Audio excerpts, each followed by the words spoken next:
Well, all right. Guess we're ready. James, what's happening? Thank you for joining me. Well, this is the Chocolate Mountain Show, and I am your host. 8 Wind is timeless.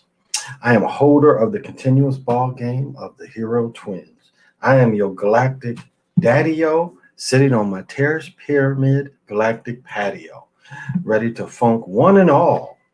How is your funk? Well, here we are on another freezing day in the Great White North. Hey, Strong Discernment, thank you for joining me.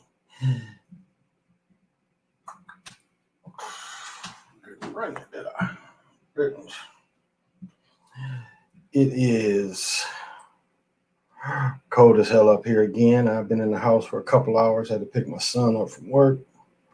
Oh, it says -8. Yesterday was -15. Still a wind chill. It's -11. It's going to get up to -18 by the time children start school. Again, they won't close school unless it's -20. And so -11 with a wind chill factor of not much wind. It's going to be later. So the wind chill is not until later this morning. Looks like it's going to be rough in the morning. And my what's happening? Hey, James. It's funny. Was Vincent Jackson a Tampa Bay sacrifice? I'm thinking that he was. It's funny. I was watching Sports Center. And it's almost like you read my mind. I kind of thought the same thing. I was just like, yeah, to see that this is just how they try to do it.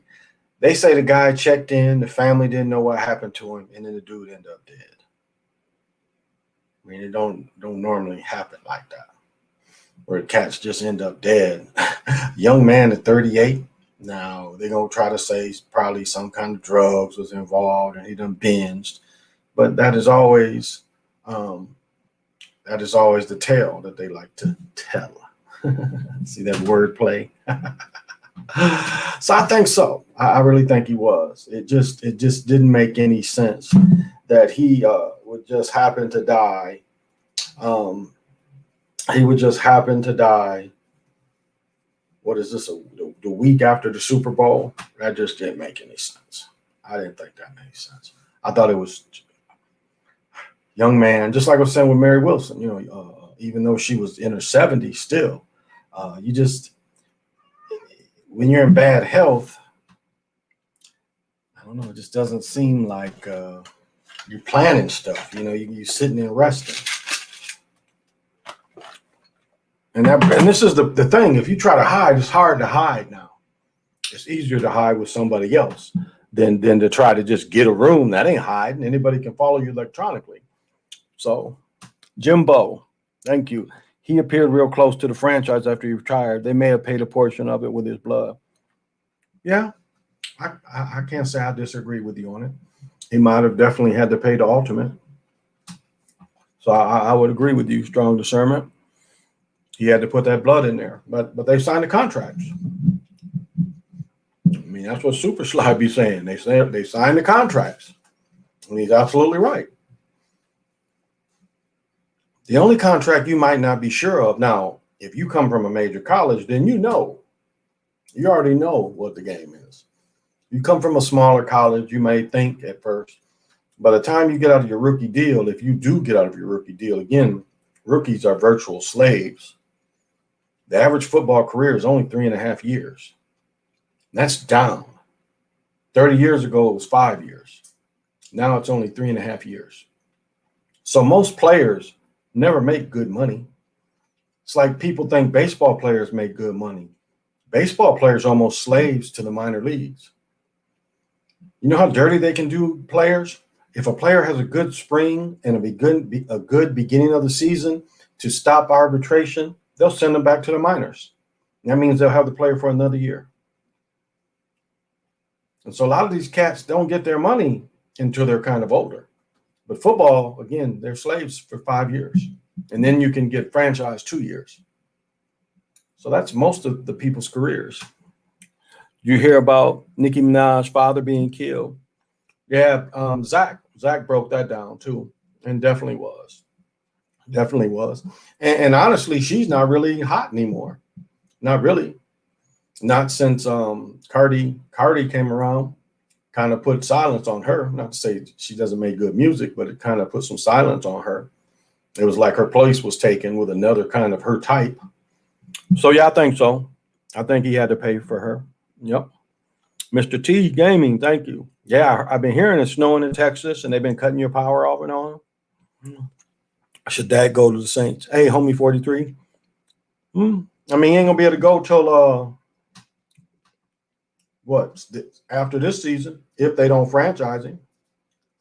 That's the problem he gonna have. If they franchise him or not, he's not gonna have a choice. I think they can franchise him this year, and then he'll be a free agent. So, but yeah, homie, what's happening? 43, what's happening?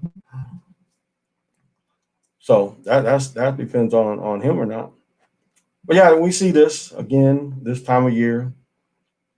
What's the Grammys coming up, ain't it? Is that this weekend or something? It made me think about that too. Was the Grammys coming up? Because all when they come to the awards, watch the Country Music Awards, you see the same thing. But all the time when the music awards come out, you see the people. That's why I always mention Al Jarreau. Al Jarreau should have died 3 years before when he died. He was that sick, and he had been sick for a while. So Tiger Strong. Hey, Draco, what's happening? So as these music awards come, you'll see deaths as well. So not a lot popping up here. I guess I don't know if a TV announcer, but talking about that 7-footer that's out at Minnehaha that plays with Master P's son. I guess when I started watching the game, they were showing that Michigan got the top recruiting class. I just took it for granted that cat had to be who he's talking about. So I think one of the announcers went to UNLV because they were saying that but I don't know. Somebody had said that the big fella, the 7-footer from Minnehaha, was he's the number 1 high school player in the nation. That he was unsigned, and then Sports Center said UNLV, but I think one of the news people had went to UNLV and was hoping. But I know Michigan has the best class for next year, and Michigan is the top. They're the number 1 seed in the NCAA tournament. I think they're the number 1 overall seed in the NCAA tournament. I wouldn't be surprised they gave it to Michigan this year.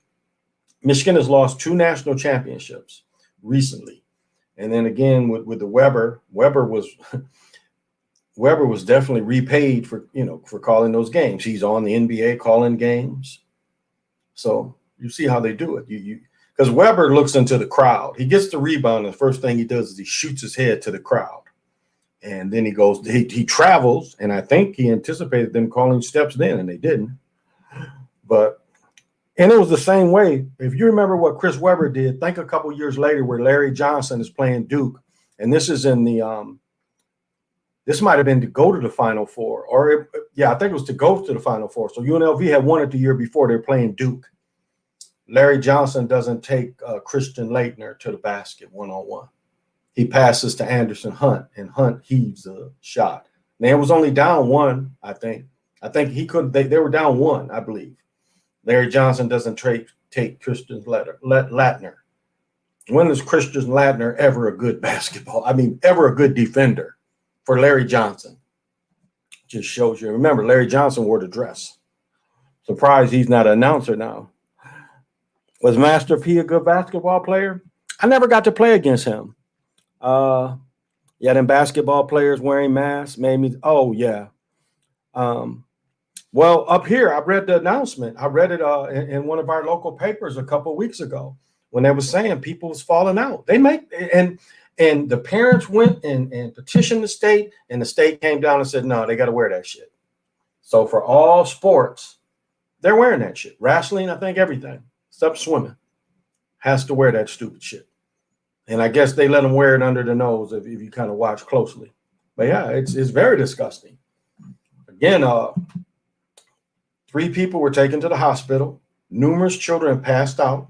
It's all recorded and reported on. And these assholes still voted again to make them wear masks. I don't know where that other school came from. I think it was the top high schools play each other now, not necessarily just your own state. The top schools will play the top schools. And I don't even know where that gym is. I know where Minnehaha. I don't know. I have no idea. I imagine it's around the fall somewhere. Was Master P a good basketball player? I never played against him, but he got some tryouts. He played, I think, a little bit in the G League, and then he got some tryouts with Charlotte. I know he played preseason with Charlotte. I don't think he made the team, but so he had to be pretty decent. I mean, when guys play. And when you're trying to get to the league, you play. You play all the time. So he was playing against the people. He's 6'5", so he's got good size. I think he played high school ball out in L.A. Maybe somebody can help me with that, but I think he played his high school ball in L.A. Them cats was from California. Thank you, Marcus. Great. Cleveland 216 checking in. Well, thank you, Marcus. Jimbo, I saw the video posted about the mask in high school. It's definitely made me realize how earlier they start these kids off with the gender scripting. Yeah. Yep. Pisses me off. The mask make it worse. Yes. And you're trying to run up and down. Tiger Strong, Tom Brady repeat. They pushing that agenda already, but I wouldn't think so. But again, he's 43. So 43 could win 8. 44 could win 9. 45 could win 10. I'm thinking they're going for Yogi Berra. I don't think at 46, giving him 11. Oh, and this is the knock. I wanted to say this about this. With Tom Brady going to the Super Bowl again, it was the lowest rated Super Bowl in 20 years. So people getting tired of seeing Tom Brady and not believing the script.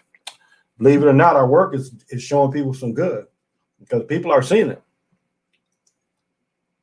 People are seeing, that and it was down. I mean, even the weekend didn't bring the ratings up. A lot of times the ratings will spring up during the halftime show. Didn't happen this year. So that's the problem they're facing. So if they do, I think they're going to have another low ratings because people are believing it less and less. And the more of us get this information out there about it being script, we get a lot of eyes. And I'm glad more channels are looking at this, and this is getting the new thing. I think that's what Super Sly said. He was like, this is the basket manipulation, the fixed scripted games is becoming the new thing. Well, that's great because this puts pressure on them to try to explain that it's not. But we catch on. We catch on to their technology. Again, the balls ain't bouncing like they did to make it in. They got slicker. The technology got better. It says that magnetic attraction around there didn't need to bounce it up and down to keep it in there. Now it can just make it roll out. I would say I'll say this. Again, I talked about that happening to Wiggins a lot. They were doing Wiggins like that a lot. He'd have layups clear, which again, I didn't know why he just didn't dunk them. And that could have been in his earbud telling him, don't dunk it, just lay it up. And then they make it miss. I felt that one. If the government is already spraying chemicals, then why would they make us wear masks to protect ourselves? Good point, Draco. PJ, same thing with LeBron. Anything they promote is never for our benefit. It's not. Same thing with LeBron and the ratings going down. Yeah, that shit in the bubble looked so cheesy.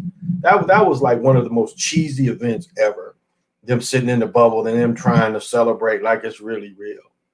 It looked very, again, anticlimactic. Them being in the bubble and no fans going crazy and no pressure from fans being there. It just looked like what it was. It is just a show.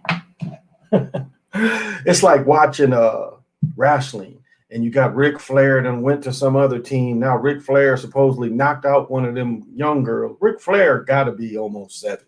That cat got to be 66, 67, and he's supposed to be the villain to his daughter. It's just so theatrical. But it's just funny. It is just so funny. But yeah, I agree. People are getting tired of these old cats. Basketball is a very young game. It's turned into a young game. I remember when Stevenson, Utah drafted Stevenson, and you talking about Karl Malone being so jealous. Now this check this out about Karl Malone. Karl Malone really thought when Magic retired that he had the keys to the league. He really thought after he was put on the dream team that the keys to the league was going to be his and not Jordan's. And Karl Malone, after traveling with Magic all year on the dream team, put that poison on Magic when Magic signed for more money. And it was just his jealousy. You play with a man all summer and then you say, I can't play with him because I don't know if I'll get it. Well, what happened about you when you was playing with him before? And then now he'll say, well, I said that because of my ignorance about it. No, you meant it. You was jealous and you was trying to get him out. And it put Magic out. Magic didn't sign until much later. I haven't watched a single full game this season. Can't stand the bubble games. Yeah, the bubble games was so cheesy. And even the all sports with no fans ain't nothing but scrimmages. They're nothing but scrimmages. Glorified scrimmages. I mean, they want you to think this stuff is real, but it's not real. I mean, it's less real without the fans even. It's less real. And it becomes more obviously just a show. Just a show. Just a show. So sports entertainment. They have the sports entertainment license. And then tonight wasn't hockey. I watched a couple hockey games tonight. Many games the Lakers play is rigged. It's so obvious. Not many, all. All games the Lakers play are rigged. All games of LeBron's like. What did they say? Did y'all catch that LeBron LeBron has the most turnovers of all time. I think he passed Karl Malone, but LeBron has the most turnovers of all time. So shows you a little bit about his game. I just seen a video of DeAndre Hopkins catch when the Cardinals played the Bills, and I have never seen a better example of grip gloves. Sure. Yeah, it really was. Because think of the advantage of your gloves being on and the other player's gloves just being the regular gloves, the tacky gloves, but your gloves are going to attract it. You got the advantage. You got the advantage. And so no matter what the defenders do other than grabbing you, and they being told in their ear, don't grab him. Don't grab him. Yeah. That's why I go back and watch these games again. You catch the Super Bowl again. Look at the touchdown heel dropped. Look at the touchdown that I highlighted that back dropped because it hits him in the face mask. That's too obvious and too often that the ball hits him in the face mask. There's some type of attraction in the face mask. It has to be. Yeah, it has to be. Each team used to practice against each other, and I knew it was fishy. Yeah, that's kind of as they cut down the rules of the tackling and stuff. They've been doing that for a while, though. That's not uncommon. That's been going on a long time, where teams will practice. So it makes it more competitive. Instead of you going against your teammates all the time, they would do switch 7-on-7s and stuff like that, just to keep it a little more competitive, have the linemen go live against each other, just to make it more competitive. So that's kind of common. They've done that for a while. Maybe people just didn't know about it. And I'm not saying it's not script, but I'm saying they practice like that for a while. Just heard Dwight Smith saying all Super Bowls are fixed, and he won one with Tampa Bay against Oakland. He is right. What happened to Kevin Durant? They said one was thigh. See, Anthony Davis, they saying his calf, and Durant was got a thigh contusion. I think that's what they said. I think the college games are rigged if it's the betting line. And that's why I suggest that you watch Stafford Steve and Van Pelt when he has Stafford Steve on, and they show you the just missing on the boxing, or excuse me, just missing on the point scores, the over and unders, wherever it is. They show the mocking there. They'll show you how a game you don't think means anything in a little small college gym. And if it's a point spread, you see all of a sudden they're taking them last second shots. I mean, isn't that funny? Like for my channel, on the other channel, I had a game against the Timberwolves early in the season. What happens at the end of a pro game? It is respect that you don't shoot the ball. But when the point spread is there, you see them shoot, and they'll make the three. And they only do that for the point spread, but that makes it so obvious. That makes it obvious for people to look at and say, there's something fishy going on there. So, yeah, I would say if it's a betting line on the school, then the games are scripted. Think the Davis injury is fake? I think so. I mean, most injuries are fake. I think that Kevin Durant stuff was fake. I don't think he was really injured. The one injury when Kawhi first got injured, they injured him on purpose. That Zaza dude did the dirty move, so he would step on his foot. A lot of times when you step on somebody's foot, you'll break your ankle. Jalen Rose, they show it every once in a while. He did it to Kobe.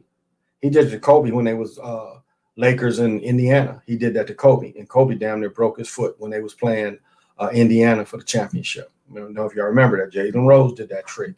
Stick your foot and somebody landed. I broke my foot on my own teammate. I went in the middle, and when I landed on my teammate's foot and broke my foot. Yep. And broke my foot. Landed on my own teammate. I didn't even know it was him. I thought it was somebody else. He came like, I'm sorry I broke your foot, man. You came down on me. Like, yeah. Went home injured. Had to go to hospital.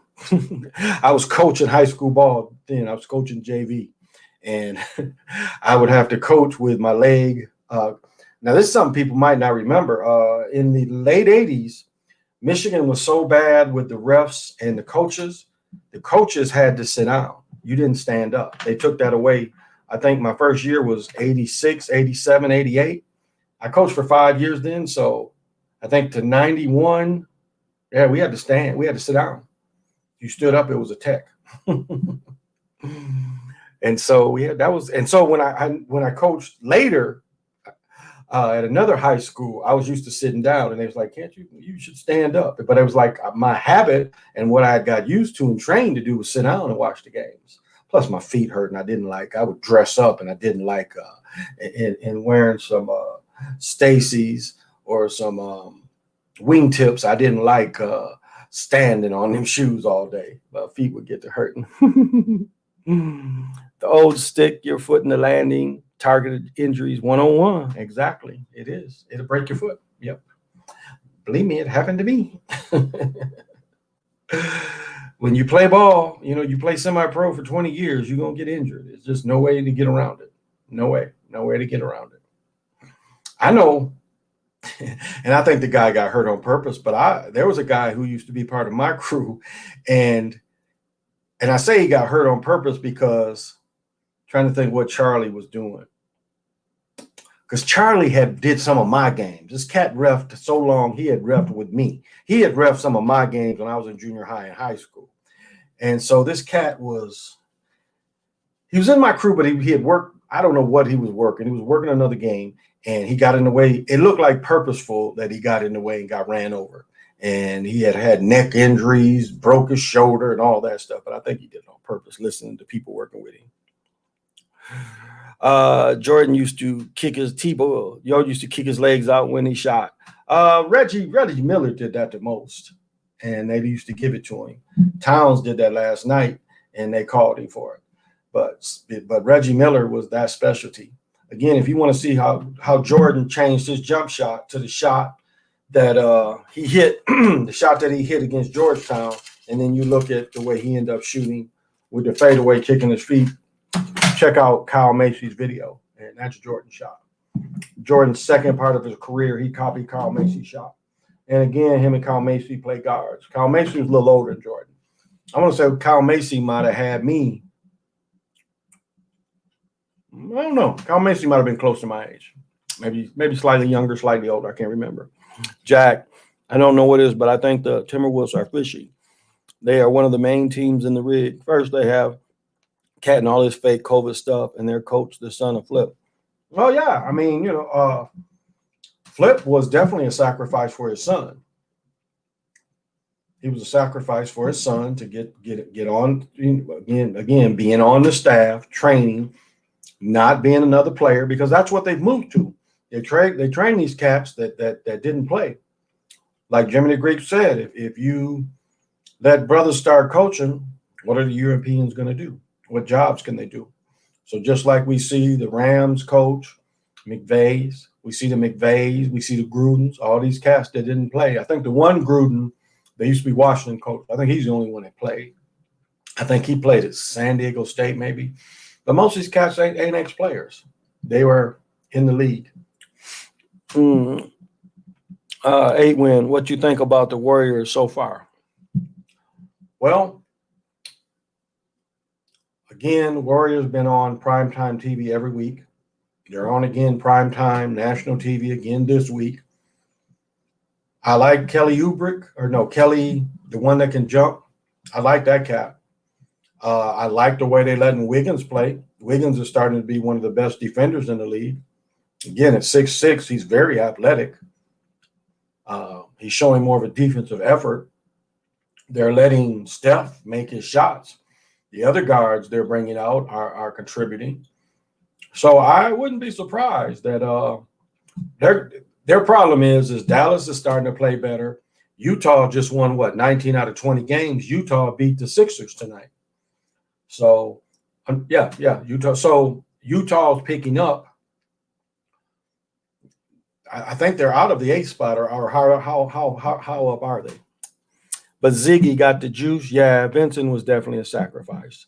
I think that was another Tampa Bay sacrifice. We can't add it because it's the 2 weeks, but because he played in Tampa Bay, you see how they want to do it. They see we're counting all these deaths, and so they try to delay them, and so we can't say this is related to that. But again, it has to be. They haven't said how he died or anything, so I don't know. So yeah, I would put him with the Tampa Bay for Tampa Bay winning it. I would definitely put him in there.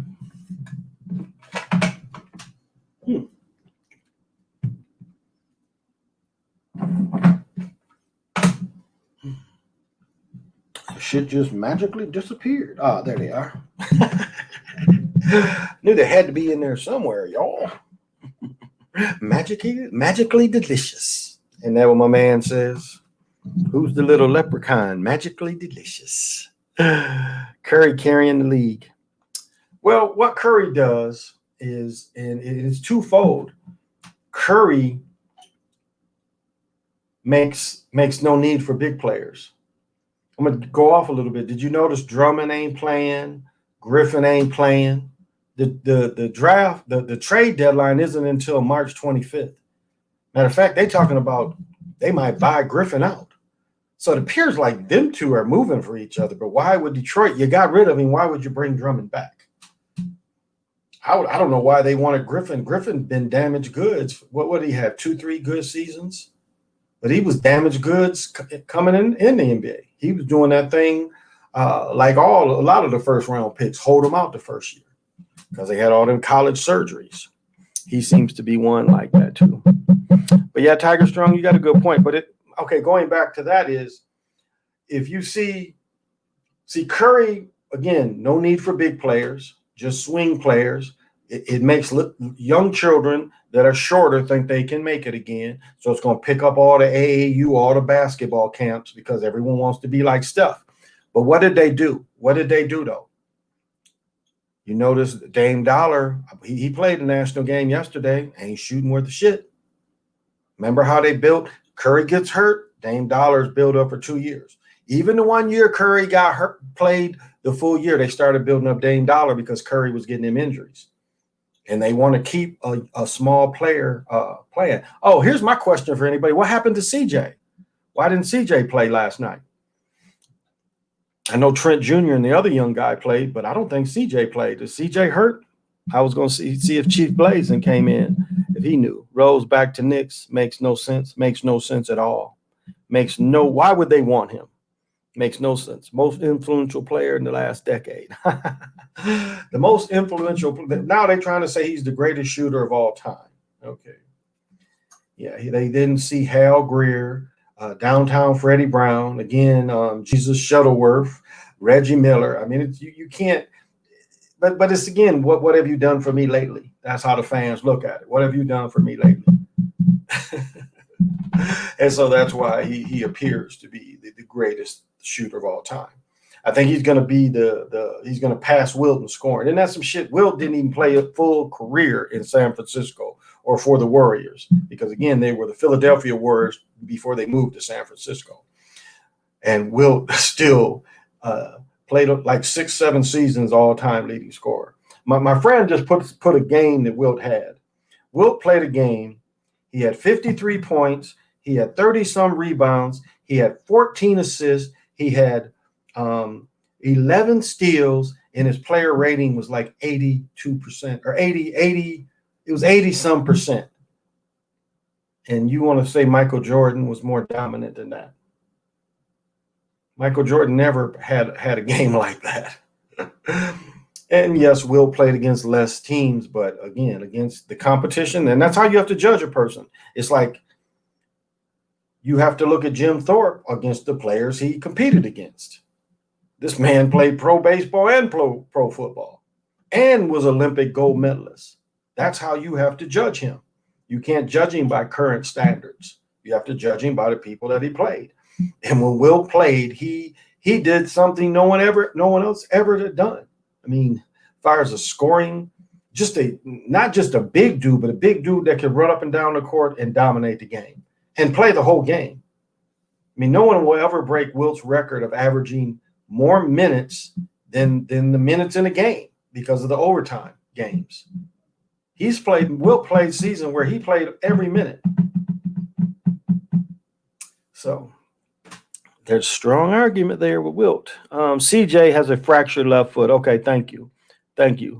I was wondering why he didn't play. Okay, he's been hurt for weeks. Okay, I haven't seen a lot of their games. Well, thank you, Mark, and thank you, Jay. Definitely a ritual. I think so too. NBA ratings in the toilet, but they still have the long TV contract. The game is hard to watch. Yeah, Miller's perspective, I agree. I think the NBA will end up going broke. I don't know. As long as that TV money keeps them in there.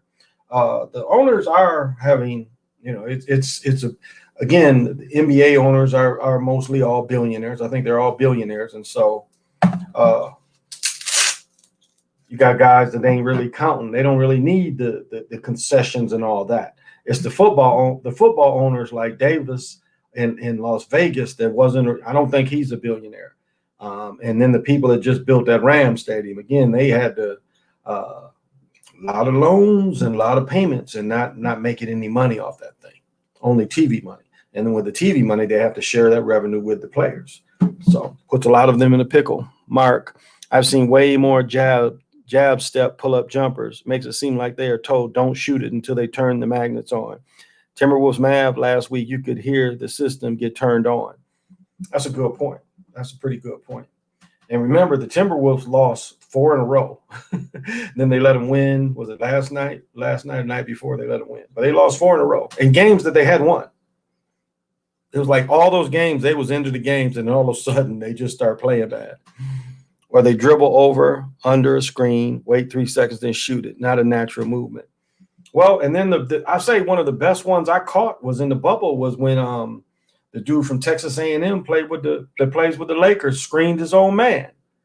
Jones or Caldwell Pope, remember? The dude from Texas A&M, his own man, screened him so that the Heat player could get a shot off. I mean, that right there, why would your own player screen you? Okay. What did that mean? I don't know. Something weird just happened. But that just shows that play more than any of the plays I've done shows the fix.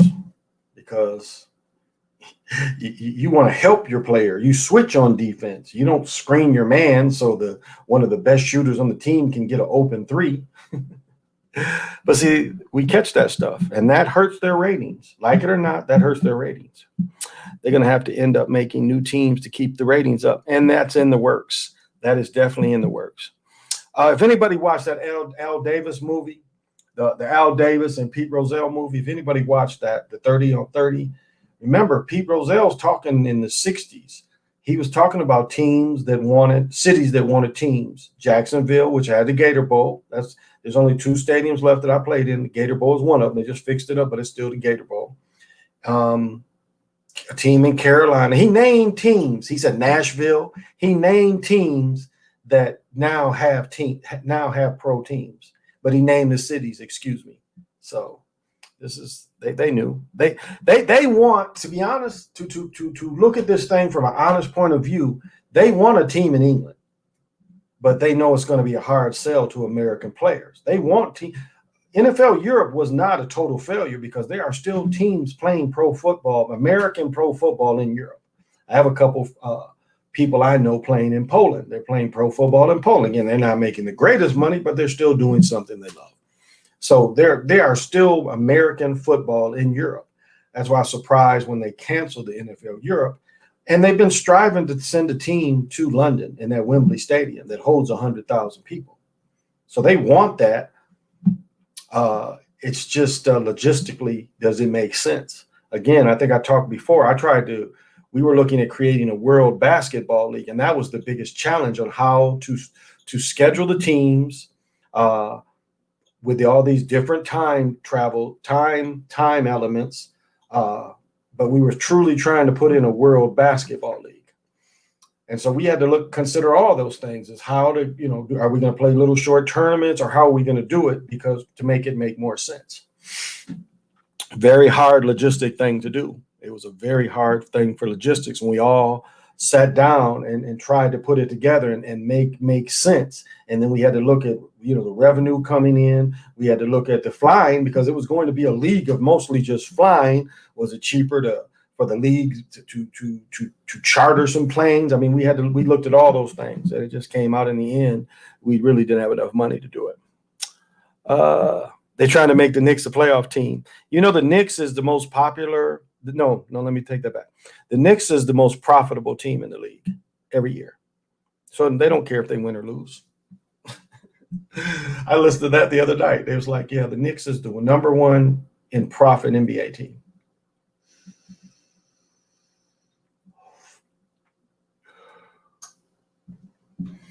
So they don't care. It's like Detroit. Detroit was selling out all the games. They don't care if they win or lose.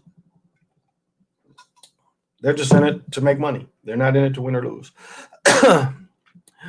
They have to come up with more interesting storylines. Hey, Lorenzo, thank you. Ziggy got the juice. They're trying to make Knicks. Yeah, it looks like they are. They're getting more and more publicity. And look at the players, the Duke guys. That's kind of what they want you to do is they want players that people see that got to see play in college and kind of got a little following, and they try to keep that going. But like Draco said, why would they want Rose? He's been damaged good.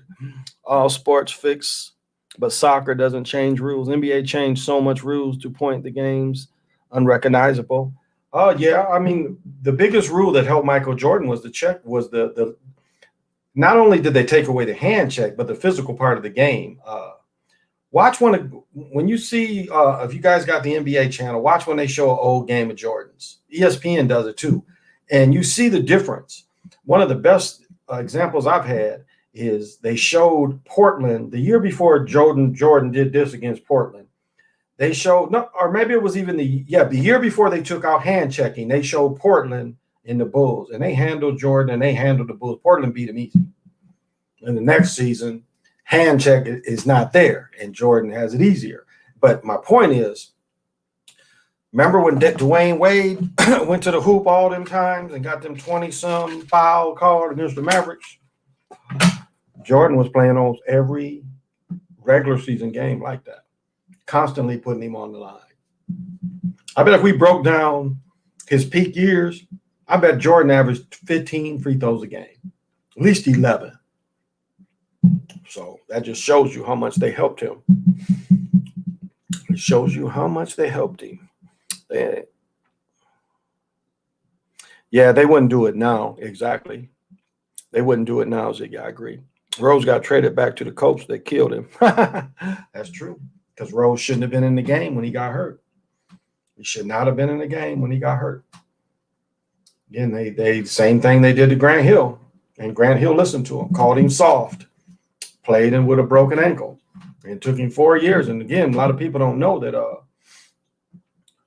that Hill almost died. He had staph infection. He almost died. So he had to have a surgery to save him from staph infection. That's the problem. You're having all those surgeries. You never know. Look at where the Knicks play, the world's most famous arena, Madison Square Garden. But that arena won't even be great until the Knicks are winning. You wouldn't think it would, but again, they make the money. You keep up with FIFA soccer, been watching Lionel Messi highlights, and dude can't get the ball from him. He is so short. Not really. A little bit, but not really. No reason for him to have been in that game. Exactly. No, not at the end. When Rose got hurt, shouldn't have been in. It was almost like they were setting him up to get hurt because he shouldn't have been in. Rose keeps wanting to get back to Chicago, but they won't let him. Yeah, that's true. That's where he's from. And Rose, again, if you looked at his MVP season, he was a different type of player, the strong guy. That's why I watch Edwards for the Timberwolves. I was looking at him, and he reminds me a lot of J.R. Ryder, a lot of J.R. Ryder. I know I was commenting, maybe not the hops. I'll take that back. He probably is very close to the same kind of hops as Ryder. Edwards, I think, is slightly taller. I think Ryder was 6'3", and I think Edwards is maybe 6'4.5", 6'3", 6'4", somewhere in there. But they remind me a lot. There's a guy out of Michigan I talk about all the time named Tim Reed. Edwards is a lot like him. Another player, if y'all remember, Bonzi Wells. Edwards is a lot like that guy. Tim Reed was closer to Bonzi Wells. Bonzi Wells seemed wider, broader shoulders, and this Tim Reed was broader shoulders too. And Tim Reed could really beat 5 players by himself. Only guy I ever watched do that. I mean, 5 players would literally try to double 5 team him, and he would dribble out of it. He was so strong. His handles were so superior. And I had half-court range, consistent half-court range. He just couldn't pass. He wouldn't pass. Playing little defense. But because we had one game, I think he scored. Tim had 60. We had another player that had 44, and I had like 38. And I think it was one of the few games we won. Summer League, we usually didn't win many with him, but that was one game we won because Footers had 44. Footers, I think, hit 14. Nah, he didn't get the record. Footers hit at least 10 threes. Yeah, Footers hit 10 threes.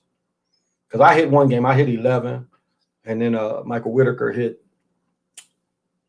must have hit 12. Michael Whitaker hit 12 in our semi-pro summer league. I haven't seen the name. In a minute, Bonzi Wells. Yeah, but that's who he looks like. Rose didn't need Magnus when he could get to the rim. Yep. But yeah, that's who Edwards reminds me of. Tim Reed was built more like that. When you see Bonzi Wells, that was Tim Reed, a greater leaper than even probably Ryder. Tim, back when people was jumping over cars and bikes, I think Tim jumped over something like they put 10 Stingrays together, and Tim jumped over all 10 of these bikes. Had another cat too that Ham. He was winning all the dunk contests, but he didn't really have a whole lot of game. You just boxed him out. He was he couldn't block your shot. He could just jump. But Ham was so cool because Ham could do this. I mean, he could get up and put his hand behind his head and he could slam. But he was one of them cats. Him or Tim would always win the dunk contest. Tim was a better player. Tim, you had to put your whole body on to stop him. And rest in power, Mr. Tim Reed. Most of the world forgot about that brother. Nobody probably talks about him anymore. What's the difference between the NBA and the Globetrotters? Well, the Globetrotters have been together longer. They've been together since the teens. The Globetrotters used to play the Harlem the Wrens. Remember, they say Harlem Globetrotters, and they was out of Chicago. So the Globetrotters are actually an older team than the NBA. The NBA asked the Globetrotters to join them, and at the time they were making so much money that they didn't need to join them. So, and again, the Globetrotters is what, like when you see the European leagues and the European players, the Globetrotters took basketball all around the world, almost single-handedly. The NBA didn't pick it up again until they didn't send pros into the Olympics until what, 91, 90, the Dream Team. So where the other leagues had always done that. They'd always sent their pros.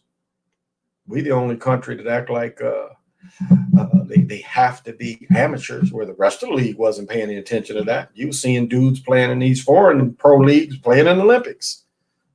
They still had eligibility. It was just Americans couldn't do it. The Americans didn't see the need to make it more of a global game. That was the point. And then they picked up on it. Once the NBA called, it was, well, you had a bunch of different pro leagues. So it wasn't just the NBA. It was something like NBAL, National Basketball League, I think it was called. NBAL, something like that, before the NBA. Again, you had world champions before then. So you had all these leagues, and then they all came together and played the world champions. That's what made the Globetrotters so good. When these Globetrotters would do tricks and going all around. Globetrotters would do, again, when the Globetrotters would go to these towns, they would play against the town all-stars. From, as I was saying, almost all different employers had basketball teams. So Globetrotters would kind of do what And One later picked up on. And then the Globetrotters would do tricks and then still beat these teams. And then the Globetrotters would play in these world championships in the 40s before the NBA was formed and win them, played real basketball. Goose Tatum that played pro baseball with the Negro Leagues and was the original Meadowlark guy. I mean, Meadowlark copied Goose Tatum, and the guys who are the main, that's when my friend Tyrone Doman, when he was with the Globetrotters, he had that job. He was one of the guys that did the hype guys, the Meadowlark, but really copying Goose Tatum. But Goose and them would outplay teams. The first, what was his name? I can picture his, the first brother that is credited with not signing a contract, because the dude signed a contract but never played. He got cut by the Celtics. But there's this one guy, Joe something, that signed the first NBA contract. He didn't play. But the other guy was named Sweetwater Clifton. Sweetwater Clifton, I believe, played with the Knicks. Now, it might have been another guy. When the Joe guy signed the contract but didn't play, I think another guy did. Another guy might have played with the Celtics. But I know Sweetwater Clifton, former Trotter, later played in the NBA for the Knicks. And a bunch of other dudes. I think the Trailblazers should make it to the NBA Finals and won it back-to-back in 99, 2000. Yeah, they had a pretty good teams those years. 2000 was blatantly fixed. Rashid got robbed. He did. That Kobe, especially with Sacramento, that's Sacramento Lakers games. The Globetrotters beat the Minneapolis Lakers when the Lakers won the previous year. Yeah, they beat them. I think out of the 5 Laker championships, I think the Globetrotters beat them 4 times out of the 5. So the Lakers will win their championships.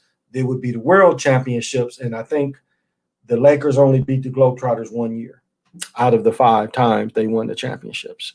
I got recruited by Ball State. Hey, PJ, when I was in high school, I was supposed to play with Bonzi. Oh, okay, PJ. Okay. Yeah, a lot of cats come out of the MAC conference. Gary Trent Sr., I think he went to Miami of Ohio. I know this is a little older, but Dan Ronfield and Greg McElroy, they came out of Central Michigan. The one that played with the Bulls, he went to Miami. Was Miami of Ohio? What was his name? He played with the Bulls. He was with Cleveland first and later played with the Bulls. That cat came out of MEAC. So there's a lot of cats over the years I got to check out that played in the MEAC, which is called a mid-major. You know, all those schools are considered mid-majors. My guy, hey, Solo Ethics. Hey, what's happening? Thank you for joining me. The Globetrotters played organized basketball against the Lakers at times. They played them. The Globetrotters would play games before the NBA and would do that game and think that the game wasn't played. I think what you mean is, yeah, it would be double headers. The Globetrotters would play double headers. It'd be the Globetrotters. Bill Cosby says the best one of that. He said when he was a child in Philadelphia, he went to see the Globetrotters play, and again, it was a double header. He said the Globetrotters packed the gym, and he said when it was time for the Warriors to play, everybody started leaving. He said it was a packed gym to see the Globetrotters, and then when it was the NBA's turn to play, everybody left. That's Bill Cosby's story. You think more Magnus used now or HG just helping catch it? They've been using the system, and it's just we're catching it too. And that's HD. Like think of it like this. Here in Minneapolis, we have a news lady that is very homely. She's been on that channel. She's on the CCO. This is one of the most homely women you would ever see. She's not a full-time, well, she's full-time, but she's not the anchor, but she's on there. And this woman, when HD came out, it showed all the people's flaws. And so TV had to come up with a makeup to cover the flaws back because, again, the TV was picking up all these flaws. I think a lot of it is the sound, and a lot of us pay attention. I think there weren't eyes on it looking for that thing. A lot of the eyes would be on the referee. That's what the Daughtry thing was all about. Not looking at the basket, but looking at the referees as the referees is the reason. Again, Stern should have went to prison because Stern got insider information that hurt an FBI investigation. Because what he was trying to do is he couldn't warn all his officials to quit cheating, and so he got it put in the New York Times that the FBI was investigating, and so he should have went to jail for that. That's messing with the FBI investigation. He warned all those officials, but did he go? Never went to jail when he should have.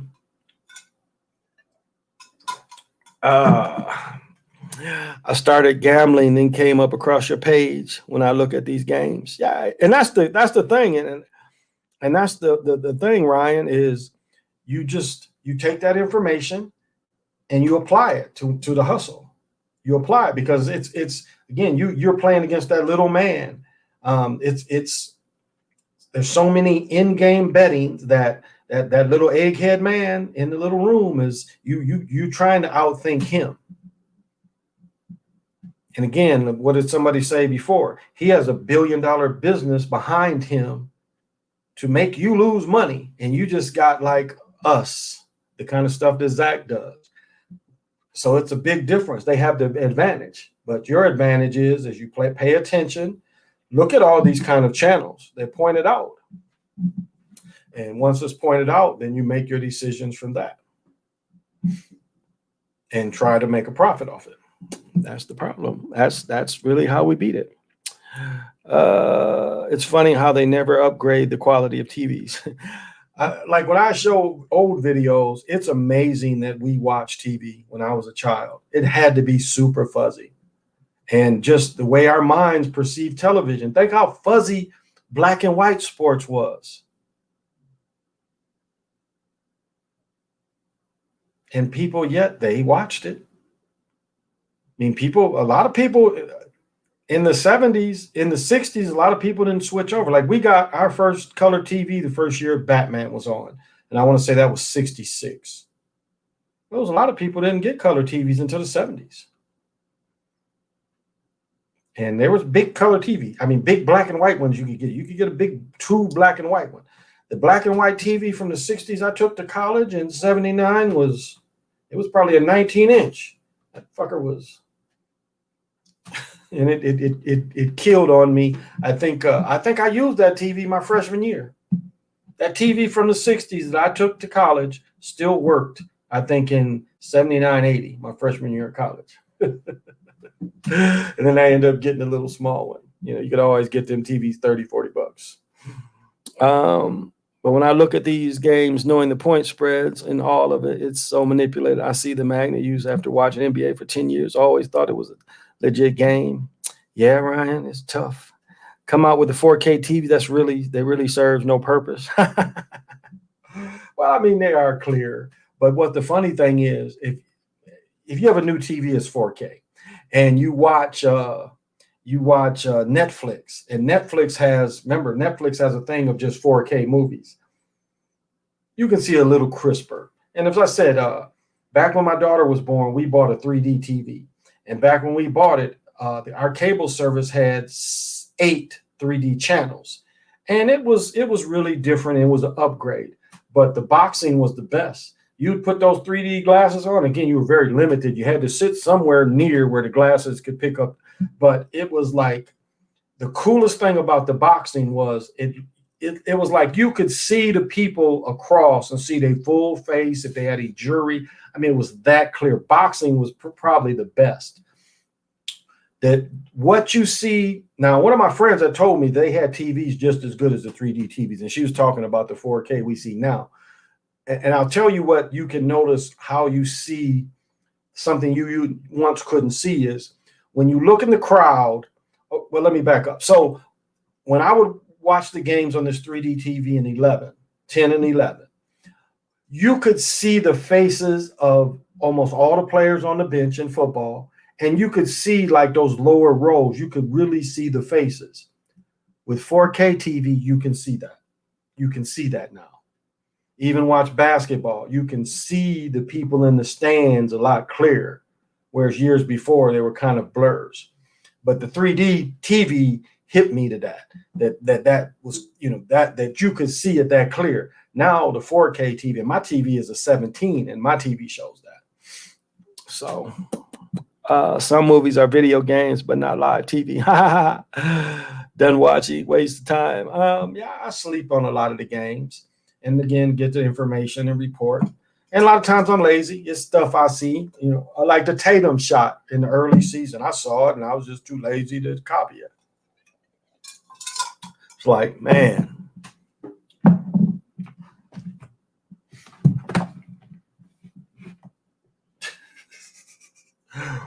Oh. So we noticed, and that's the thing that puts pressure on them. The more we notice, the more we report on it, the more pressure we put on these suckers. I remember my granny had a TV where the heads would stretch at the top of the screen. Looks like they had her TV might have been going out. Yep, Vincent Johnson, number the Dade, who played for the Bucks and Chargers. Yep, King Kane, fitting to be 8-3, Super Bowl 56. Good decode, Tyrone. Yep, that's what we just said. Brady's birthday is 8-3. Good point. Again, I think they're really trying to push him to tie Yogi Berra, 10 championships. I think that's what they're pushing for. I don't know if it's believable for him to tie Bill Russell, but I definitely think they want him to tie Yogi Berra. I wouldn't be surprised. But as I started saying, again, the ratings and seeing Brady is not going to get any better. Brady to make another one because too many people see. But they don't care because long as, what do we see? One thing we saw that was different in the Super Bowl this year, past Super Bowls only show mostly new commercials during the first part of the Super Bowl. When you get into the second half, it's the cheaper ones and repeats. We didn't see that this year. We saw damn near new commercials till the fourth quarter. And that was new. That was something new, that advertisers paid for new commercials the whole game. Didn't have to see that before. I thought that was interesting, and I took note of that. So long as that kind of thing is paid for, that's what they go by. Now, yeah, the ratings sucked, but they look at as their product. Again, look how successful the Super Bowl commercials are. We're starting to see cut down versions. Most years, only 1 or 2 Super Bowl commercials keep going. But this year, there's several that you're still seeing. I mean, yeah, they're cut down. Like even I've seen the State Farm one with Drake a couple times. So that's not what the normal practice. The normal practice is only a couple make it through. I thought that was interesting. I think King Kane, they make it too obvious. Tim here winning Super Bowl. Also 38 equals def number 83 in reverse. There you go. Good decode. Thinking this would be the last. That's what I hope, but with the ratings hurting, I would think they're going to look and try to put somebody else in there. Oh, really low. Maybe not too bad.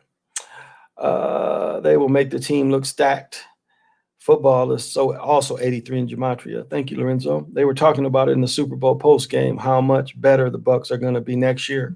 And what did they show today? That Brady's getting ready. He's starting to get him ready. Remember, last summer, Brady was illegally practicing. They ain't do anything but like, Tom, stop practicing. Because remember, no ETAs, none of that all-season work was allowed. But y'all notice how things is they saying it's going away because more people have the pokes. It's getting better. The curve is going down. You know, all these spells they want y'all to believe. They want us to believe. And they're like, but then they put their dun dun dun dun. There's a new strain. Jim Nance said to Tom, "There's more to come," and Tom said, "Yes, we'll be back." Yeah.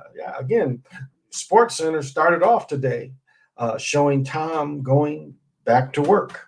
So, but it's really just not believable. The guy's too old. We see how they don't. So when they lose, the lineman can't block. But all of a sudden, in the biggest game, the lineman can block, and he don't even get touched. You had Mahomes, a record on his Super Bowl record, 29 rushes or 29 pressures. Brady had, 8, 9 pressures. That's normal. And they had a good defense. 8 or 9 pressures. Yeah, so. And then, of course, when Brady throws interception, remember the field goal they did? All sides on purpose. They called a fake hold, like the Packers game, all game holding allowed. But at the end of the game, to help Tom Brady, they call a holding that gives them the deciding touchdown. So that shows you the inconsistency. If you're not going to call holding the whole game, don't call it at all. Don't give Tom Brady at the end. So you're not allowed to touch Tom. No, not at all. Not at all. And they scripted it that way. Now, I like their center. Their center was nasty, but yeah, no pressures. I don't think he got sacked at all in the Super Bowl, which is not likely. 40-some-year-old man, and you ain't getting pressures on him. Also, games when teams get no pressures all game, then at the end of the game, with the game on the line, defenders get heavy pressure. Yeah, that's right. That's how they script it. But the Packers game was the biggest scripting. Holding, I mean, literally holding the whole game. You could grab jersey. All that was let go. Then at the end of the game, they call a penalty. See, that's not consistency. That makes their product look bad. But they don't care. They really don't care. They don't care. But it's our jobs to keep pointing it out. WrestleMania 38 will be in Dallas also, 2022. When Brady forgot it was 4th down early in the season to lose the game. Yeah, scripted, exactly. Cowboys start winning again. We're going to hear Stephen A. Smith. Yeah, he ain't much a Cowboy fan. I remember Stephen A. Smith did a commercial where in the commercial they didn't put that hair in the middle. And his stuff looked like George Jefferson. Remember, y'all might not remember, but remember Skip had that show. Well, Skip was on Cold Pizza, and then they turned it into the show that First Things or whatever that Stephen A. Smith had. But Stephen A., everybody would tease him because he was getting the George Jefferson look. And now they got it all filled into here. Something about not wanting to be bald-headed. They don't care because this world is too dumb to give up. Yep, at least illegally stream these games so these leagues get no money ratings. That's a good point. And I had a pretty good one. I could see the teams I wanted to watch. It wasn't the national games, and I wasn't lazy. That McGregor, though, they made it hard to stream that McGregor fight, and it didn't even last that long. But they made it hard to stream. Because I watched the Spence fight on that free streaming site, the Read It streaming site. But yeah, they wanted you to pay a little bit for McGregor. Or they was trying to illegally get your credit card information. I was like, yeah, I don't care that much about McGregor. I watch McGregor free, but not paying. I'm not going to pay. Well, let me get the divination in, y'all. it should be 13 platoons, 0 platoons, 8 tunes. We have 4 and we are on day 19 Ken. And 19 Ken is shock, and the energy is out of the west. And shock is storm, thundercloud, thunder beam, transformation that precedes full realization. That is the older Mayan. Oh, excuse me. And this would be the fractal for those that you want to thrive on that. And then the Toltec.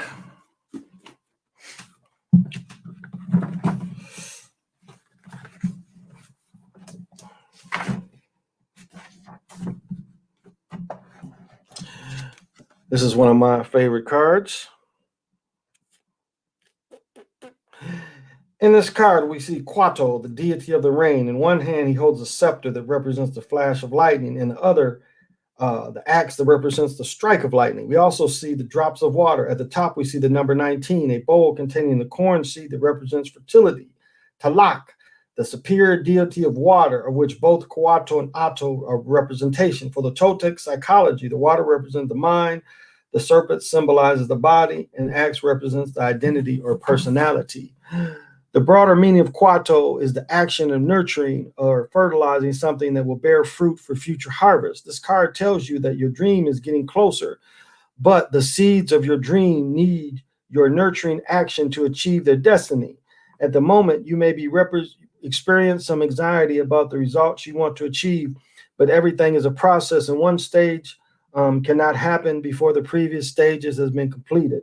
This means that there's no harvest without the previous planting of the seed and watching of the land. You need the spiritual power of the rain to do this in your own life. Start by being aware that you have already planted the seeds of what you are striving for. You have made some progress already, but those seeds need to be nurtured so that they can grow and yield their fruit in the future harvest. The message of Quato is about watering and also about timing. Don't make the mistake of judging your results by what you are seeing at the moment, because the process isn't completed. While the time of the harvest is getting closer, it has not yet arrived. Do not think you have failed, but know that you will fail if you don't take care of the following up of your dream project. At a deeper level, this card is telling you that you have within yourself the power to nurture. Perhaps you are not acknowledging it and using it in the way that is needed. By initiating Quato, the deity of the rain, you have the life energy that is needed for anything to grow. Don't be shy or underestimate your power. Identify with your seeds what are and what is terrain and what is planet. Then your life energy through your appropriate actions and to that land and those seeds so they can evolve and you can achieve a rich harvest. And Super Slide, I think you are probably looking at some of this in your new endeavor. And I think your own personality is the nurturing. So I think you're in the perfect place. But just remember that I think what you're looking at is a lot of it appears already done, but I think you can still do your nurturing. I think that's the thing. If you have any doubts, that's probably what you're looking at, is that you haven't really nurtured anything and all this is happening, but I think it will work out for you. So if you're watching, and there's some things you can do is, how can I nurture and support? Let me see. Practice meditations in which you visualize your body changing or improving. If your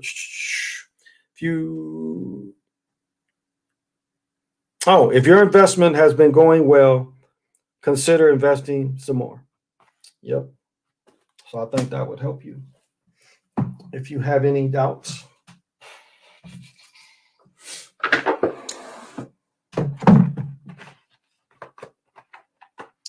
And it's funny, now we all use each other's works and stuff, and I don't mind. I just watched another young lady, and I appreciate it. She has a channel of 100 and some thousands, and she was talking about the me or the mine. And yeah, this ancient great technology, instead of calling it the me or the mine. Lucid, baby, you can call it the me or the mine. I don't care. I don't own them words. I don't have the me or the mine copyrighted. So if you want to use the me or the mine, say it. Tell the people the me or the mine. Don't try to say some ancient great technology. Well, what did she say? She said ancient new technology. Does that go together? Ancient and new? Isn't that some oxymoron shit? So you're talking about, yes, the me or the my is very ancient, at least 500,000 years old. It appears like it was brought here. So just call it the me or the my, honey. It's okay. I won't be mad if you do. I know you watch me, so thank you for watching me. Oh, Bernetta, thank you for joining me. President, what's happening? Oh, but just look at your own self. If whatever you're trying to put together, if anybody out there is working on things, just like these channels, it even kind of talks to me saying all these little videos I do is nurturing, trying to grow it back to what it was. And so it takes this. It's like I always talk stuff about the match me women, but these women be in front of this camera every day. And these chicks are knocking it down. These people are knocking it down where they don't do anything. But again, it's if anybody wants to constantly stream and see if you can make money from constantly streaming. And let me tell you how pitiful some people are. These chicks don't do anything but dress up and be pretty. Sometimes they just ignoring the people watching them, and they're just on there with all the fake everything. And these fools are giving them money for over nothing. I mean, it's a thing where there's no real content other than the women are pretty. And the guys are goofy, goofy European guys in some instance, but there's no content. It is a platform where people are making money and not giving out real content.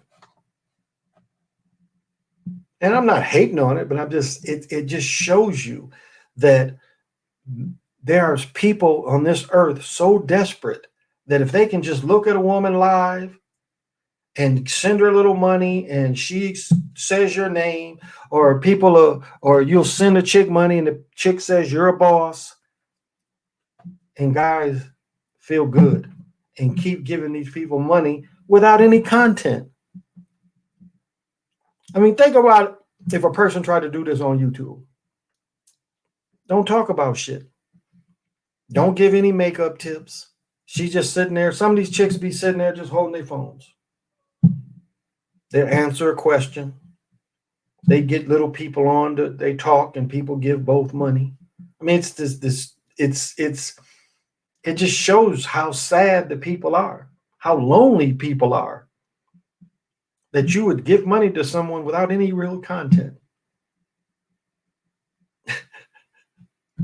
And again, I'm not hating, but I'm just saying it shows the mentality of people, that people don't care about content. They really don't.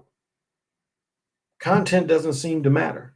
I mean, hell, you see how Google pushes little children to just open toys? Look at how many years the richest people was people just opening toys. That's not natural. That's who they're pumping up.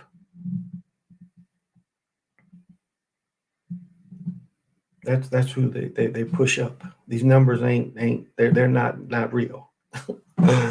They give money. Who do they want to give money? Prime example. When I did when the Cowboys quarterback got knocked out, and I put he got knocked out on purpose. What was the difference between that video and other videos I did? Not a whole bunch. And that video made 62,000. What was great about that?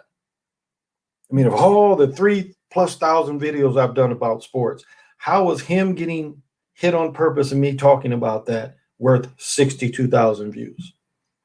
But it tells me that's probably my real views anyway. That's what it told me. But I'm saying that work wasn't greater than anything else I'd done. That's my point. So how was that one chosen where people just, that Andy Dalton did get hurt on purpose, and his teammates didn't even try to help him up, and that guy got it right there.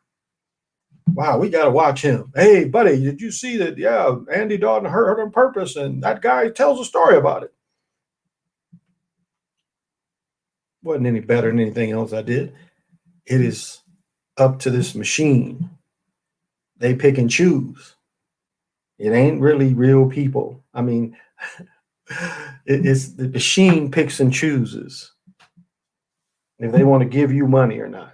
That's kind of how it goes. They can shadow ban you. It's a person.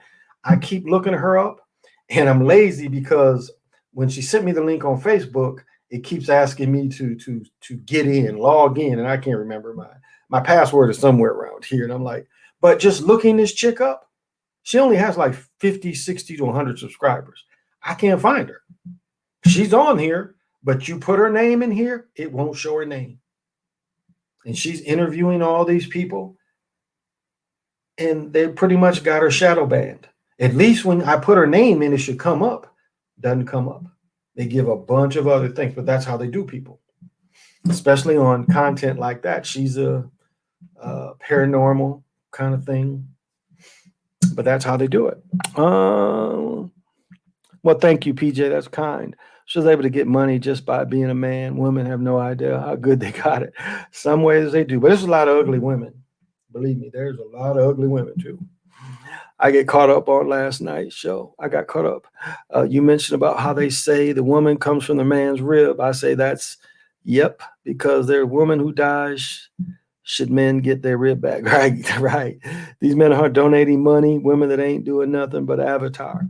And another thing I noticed they do too, and I like that the community does that, because a lot of people, the money they make off of it, they kind of reinvest in each other. And I would say as a community, that's pretty strong with these people. You see a lot of people supporting each other. They send each other gifts. So they'll invest back into the machine. And that's kind of cool that I noticed they do.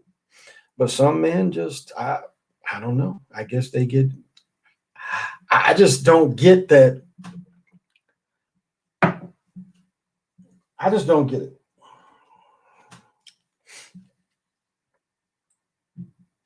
And maybe we'll have a little preview just to show y'all. That's right. This shit is off. Hi. I think it is off. They're working on the, I think it's off. Let me see. No. Yeah, they've got this shit closed down for tonight. I was gonna show you how, but just get on Match Me and you'll see this shit. They got it closed down. It's gonna be closed down for a minute. They just to show you.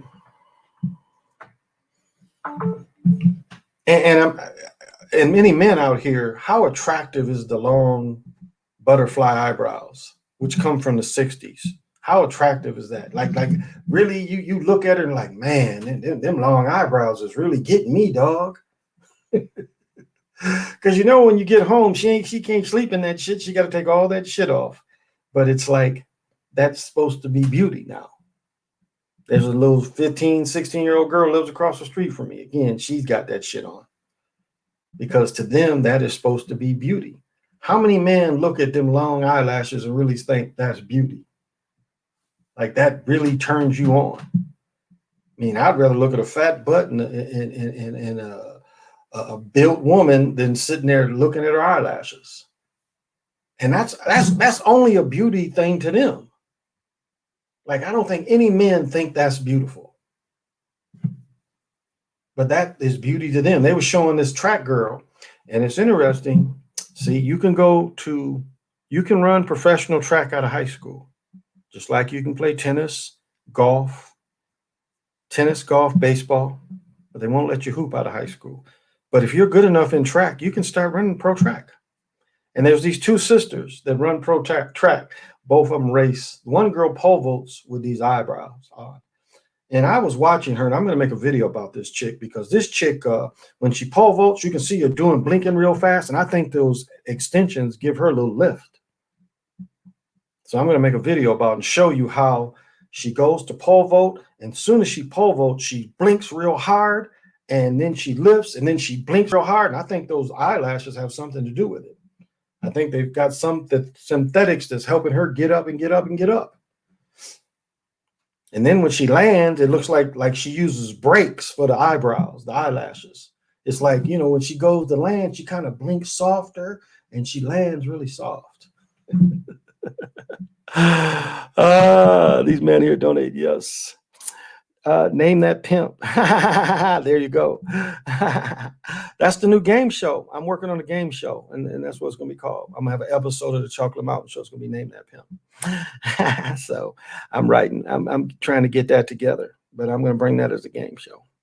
It's going to be about all the pimps in history. So if you guys let me know if you want to come on the game show. But we're going to go through all the pimps in history, and I'm going to make up questions and see who can name that pimp. Like, who can name this pimp? Here goes one to see if anybody can name that pimp. So I'm going to play the pimp. So I go to San Francisco. No, I go to LA, and I take 10 of my girls with me. By lunchtime, all 10 of my girls then got chosen by other people. So I go back to Oakland, and I get my ones and twos and bring them back in LA. And then I rule the strip for 2 years. Name that pimp. See, anybody knows who that is. Some have a mink coat on for eyelashes. So can anybody name that pimp? Mississippi is one of the 14 states that ban transgender men from competing in sports with natural women. We're in the Magnolia State. Ain't with that. No, it's not Willie Dynamite. No, it's not Goldie. Nope, not Goldie. Nope. It's not any of them.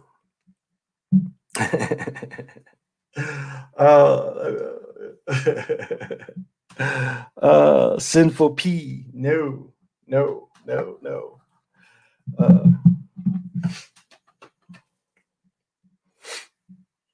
it is not him. I can give you Goldie. What did Goldie say? I want to be Goldie is I want to be your mama. I want to be your daddy. I want to be your everything. That's Goldie's line. And what's the other Goldie line? Look, chump, your girl chose me. Flavor Flav. Yeah, Iceberg Slim. It would be Iceberg Slim. Yeah, Iceberg Slim. That was a book name, but that's the name this dude out of Oakland used. Iceberg Slim. Yep, that's Iceberg Slim. Charlie got it. Charlie Murphy got it. But yeah, that's Max Julie, what he said. It's like, yeah, look, chump, your girl chose me. You know how the game goes. Older guy from the American Pimp. Want to get to some gangster shit. There you go. That's Richard Pryor. Well, that wasn't Goldie. That was Richard Pryor. Here we go. Okay. Stab yourself. Stab yourself. Where does that come from? Now, come on, y'all. I'm giving you hints. You should know that one. Stab yourself. What pimp is that from? Name that pimp. Stab yourself. Name that pimp. I need to go research my pimps. Stick yourself. There you go. That come from the Mac. Yeah, that come from the Mac. Here goes another one. I'm not gonna give the. Let me see. How can I say this? You know that his girl always hangs down at Max's, and if you're down at Max's at 10:30, you'll catch him down there. Name that pimp. I bet y'all can't catch that one. Bet you no one gets that.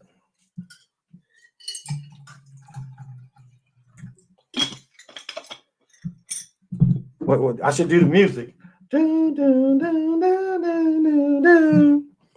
Shade Tree Pips. The only pimp I know is named Slickback. Greg, what's happening? Crumble time. Oh, you know that. Come on, y'all. Name that pimp. Rested haven for the hoes. Come on, y'all. Name that pimp. All right. I don't think anybody Black Caesar. Nope. Huggy Bear. Huggy Bear was a pimp now. Let's remember Huggy Bear, Starsky and Hutch, Huggy Bear.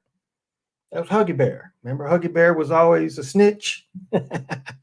Remember, I know Huggy Bear is before a lot of y'all, but it was Starsky and Hutch. He was the snitch. He was the pimp, but he was the snitch. Here we go. Now, let me see. Oh, what is her name though? Oh, I can't think of her name. I'm gonna have to use the actress's name, but here comes Sandra. Last year she made 100,000. Here comes Judy. Last year she made 1.5. Here comes Samantha. Last year she made 1.9. Name that pimp. I know that one might not be easier. Oh, yeah. Okay, I remember the movie now. Yeah. I can't think of the character's name, but I'll tell you the actress's name. Name that pimp. I know this one's gonna probably go by a lot of people. This movie wasn't that famous. The actress, I'm giving it away. I'm not even gonna say that. I said too much. But name that pimp.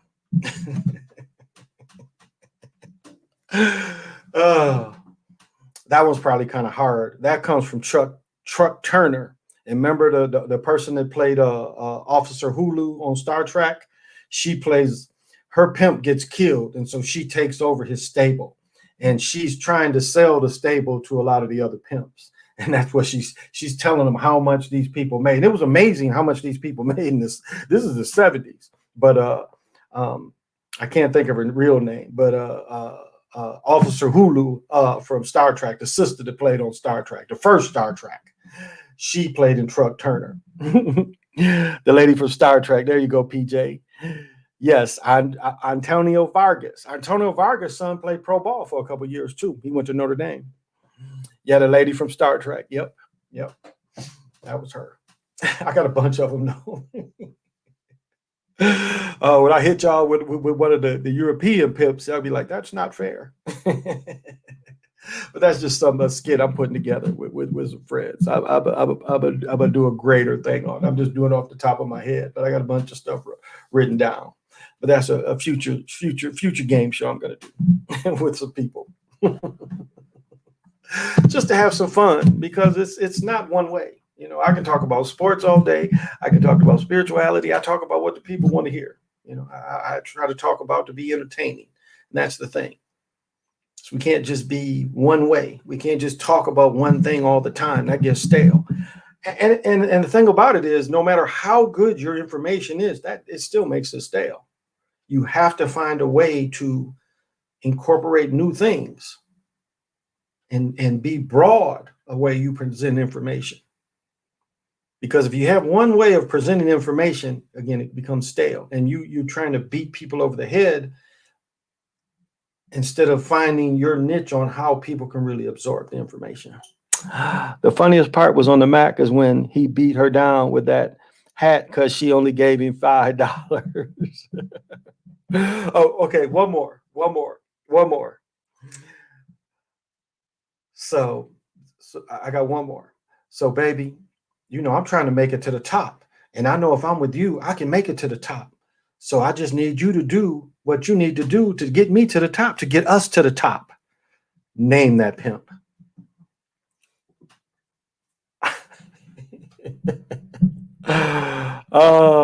Dolomite screwed so hard the house came down. No, that ain't the funny one. The funny one with Dolomite is when he gets caught screwing the girl. He jumps out the window, and then they replay him jumping back in the window. They replay him jumping out the window. That shit was funny. My uncle married his hoe and put her out on the truck stops while they was where'd they go? While they was married, they still together. Goldie. No, not Goldie, James. Nope. Not Goldie. In this movie, I don't really remember the movie, but I know I'll make y'all remember the character. I know you remember the character. And that one's kind of hard. So name that pimp is Snoop Dogg. Remember when Snoop Dogg played that? He played a pimp when the dude with the 5 heartbeats, Red from the 5 heartbeats. Him and Snoop Dogg was in the pimp movie. And remember they ended up killing his hoe. But that's what he told her when he first met her. He was like, you know, I'm trying to come up where we can be kings and queens, but I need you to go out on that stroll for us to be kings and queens. And she was like, okay. And this is a pretty girl. She's out on the stroll, and then she gets killed by the guy from the Malcolm X movie. Cadillac, was it Cadillac Rick? I think for the Malcolm X movie, his name was Cadillac Rick from Malcolm X, but he played in that pimp movie too, and he ended up killing this girl I'm talking about. But that was in Snoop Dogg's. That was his character. That's what he told his girl. She was like, okay. I wish pimping was really that easy. I'd be like, hey, baby, I just, I love you and all this, but we trying to make it to the top and I need to put you on the corner. How many women is going to say just like, damn, okay. uh, my top 5 gangster movies of all time. Wow. Somebody said one of them, Black Caesar, it would be up there. With Fred Williamson, that was a pretty decent movie. Whew, gangster movies. What was the one? The Carlos Gambino story, where I don't think he ever gets arrested. That's a pretty good gangster movie too. Gangsters, they have Lucky Luciano and all them, how they started. It shows the Jewish gangsters and the Italian gangsters working together. I think I like that. Wow.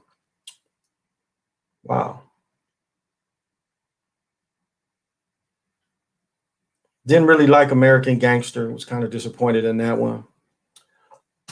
I don't know. I'd have to think about that because there's a lot of black and white movies I like Little Caesar. Little Caesar, the first movie that kind of represented, and this is a black and white movie, but that was a good movie. George Raft.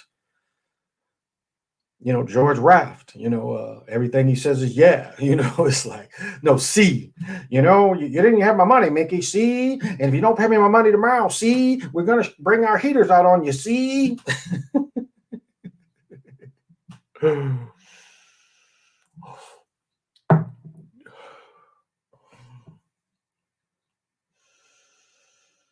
I'd have to think about that one, though, because it's a lot of them. Snoop played a pimp. He's in the porn movie. Black Mass. Yeah, I think I did see Black Mass. I think I did. You'd have to remind me what it was about, but I think I saw it. Earlier today, Kanye's artist was shot at and his car flipped. People were saying they tried to sacrifice him, but I feel like it was a sacrifice. It would have been confirmed killed. Yeah, they don't miss. They was probably trying to scare him into doing something. Because yeah, when they want you, they don't miss. They don't miss. They do not miss. We've got the best killers in the world. The Mossad ain't got nothing on what America got. Certified bully power. And how high? Oh, bully powder. Yeah, powder. Oh, it's about Whitey Bulger. Yeah, I did see that. I did see that movie. Because Whitey, again, you know what they did to Whitey when he was in prison? They was giving him acid in prison. And then he was let go in Boston, and FBI informant at the same time. And his boy is an FBI agent. They looking at taking down the Italians. And so they helped take down the Italians, and Whitey had a free reign. And they want you to really believe that Whitey could disappear for all those years, and they had no idea where Whitey was. And then they catch Whitey, put him in jail as an old man, and he lives 2 or 3 years. And surprisingly dies in jail. Yeah. He should have sued the government for giving him, talking about C. High, the prince from Atlanta. It's a lot going on with Kanye. It is. It is. It is a lot going on with him. But again, he signed them contracts. He joined that witch covenant. And where them chicks is from, the type of witches they are, that's why they played their role. They was pass around girls. They was girls that, like Rick. I talked about Ric Flair. When Ric Flair was younger, he got Halle Berry. Now you think that Halle Berry would have really just chose Ric Flair? Rick, wrestlers was pulling chicks like that. No, she was forced to be with him. That was the way she was going to get ahead. Just like Sister Girl. There's our vice president. Sister Girl was tricking with Willie Brown. It was one of his tricks. So, and my mother was like, well, a lot of women have to, that's how they get to the top. They have to trick with somebody. Like, okay, they giving Sister Girl a pass. In K-Ultra, probably a little more than that too. I thought he gave his mother up. Oh, I definitely gave his mother up. He definitely gave his mother up. But that was the price of. But see, that was her her being vain as well. Her being vain as well. Not being happy with herself and trying to get the quick fix, trying to do too much. Yeah. And you see Joan Rivers. Joan Rivers talks shit about whatever Obama's married to, whatever that is. And yeah, Joan didn't make it out. Joan died after she said that about Michelle. She died within 24 hours. Shows that the lights are on, but no one is home. Well, I looked at Josh Gordon the same way. What the NFL has put him through. They've made him a broken man and still put him on through that. And you notice they really never done broken a European player the way they've broken Josh Gordon over just weed. You got states that weed is legal in, they got teams. And here in the NFL, because again, weed is with brothers. And to put that man and make that man lose all that money and mentally abusing, people should boycott just because of that. Possible miscarriages. I thought he gave his mother up. Yeah, Valerie, I agree. Kanye, yeah, it's not a lot of life in there. Kanye wasn't lying when he said the movie Get Out was about him. Probably so. He admitted sacrificed his mom at a concert. The footage is on YouTube. Interesting. I'll tell you the most, and I've mentioned this, well, maybe not since I've rebooted this, but the person I met with the most dead eyes was Ali. And when I met Ali was 95. My son was maybe 99 or 2000. His son, Malik, was playing a basketball game in Kalamazoo in AAU, and Ali was at the game watching. And I just shook his hand, didn't get his autograph or nothing, but the deadest eyes of any person I ever saw in my life. It was like, wow. I don't even know how to describe it. I've never run into another person that had dead looking eyes like that. His eyes were black in here, black. Everything was black. And yeah, the deadest eyes of anybody I've ever met. And I met Ali's brother when I was 11 or 12. I told that story before. But yeah, meeting Ali, there wasn't a lot of life in those eyes. They just about destroyed Josh Gordon. Yeah, I mean, they would show the close-ups of Josh, and it just didn't look good. It was like, wow, they have really tried to break this man. And they keep doing it to him. And it's the same thing. It's like I told the story. This is what they want you to believe in New England. He had people babysitting him for the most part.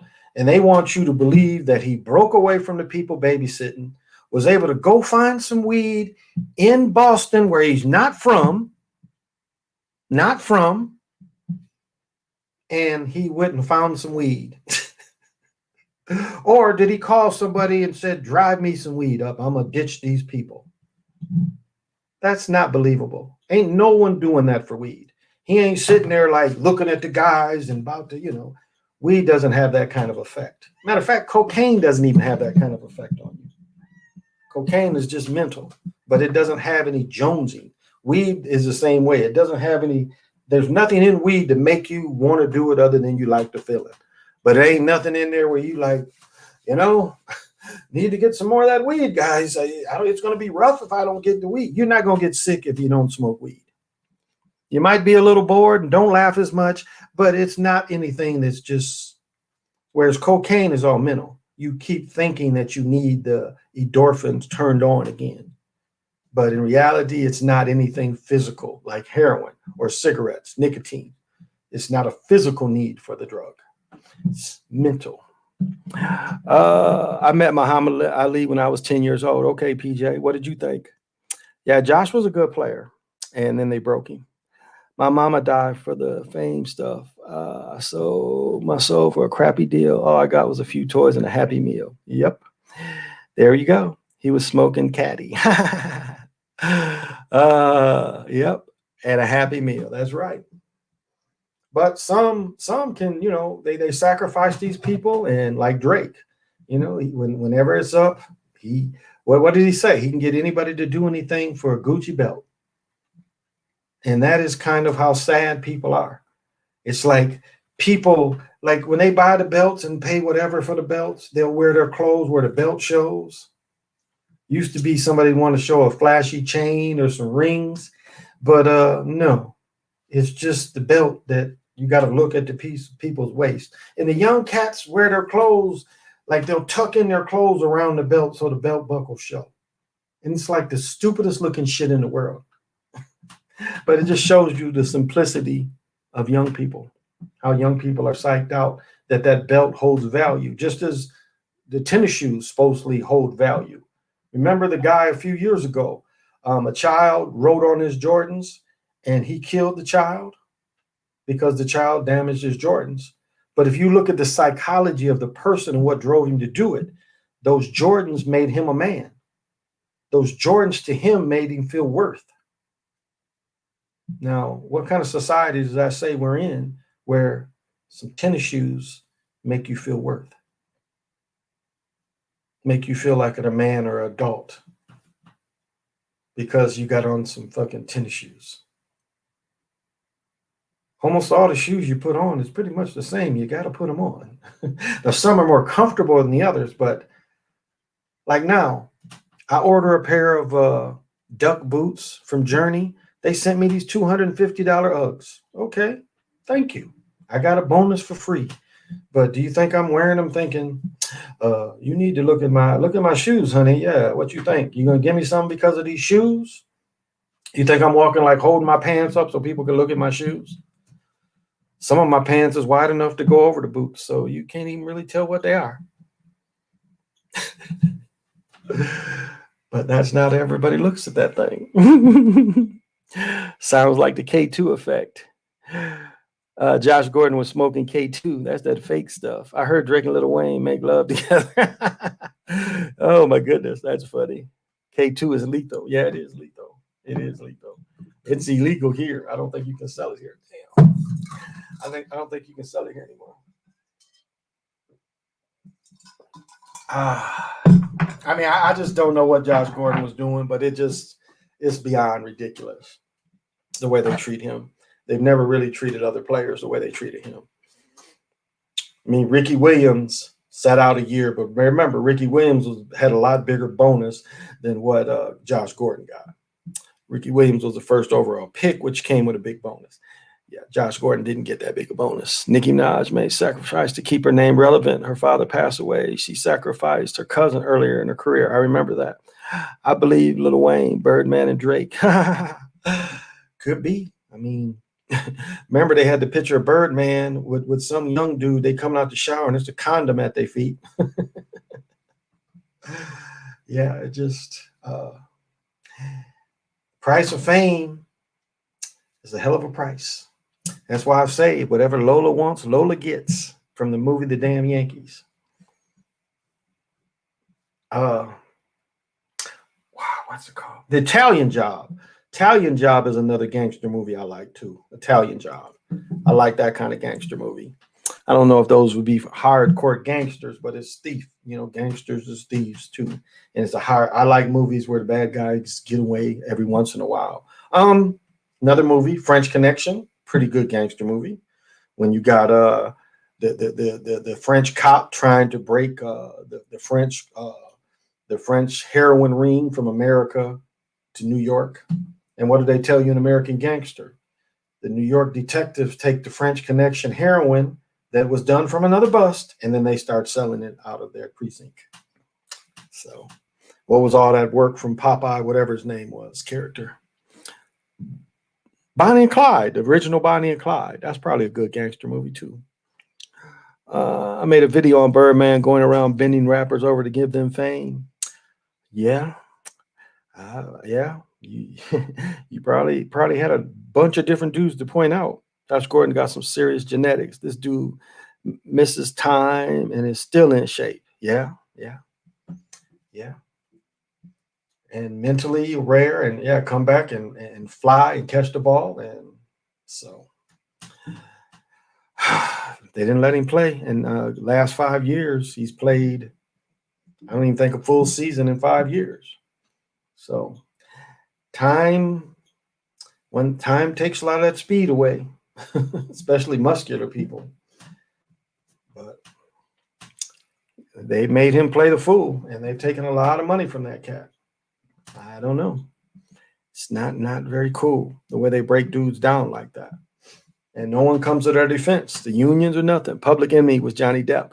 Public Enemy.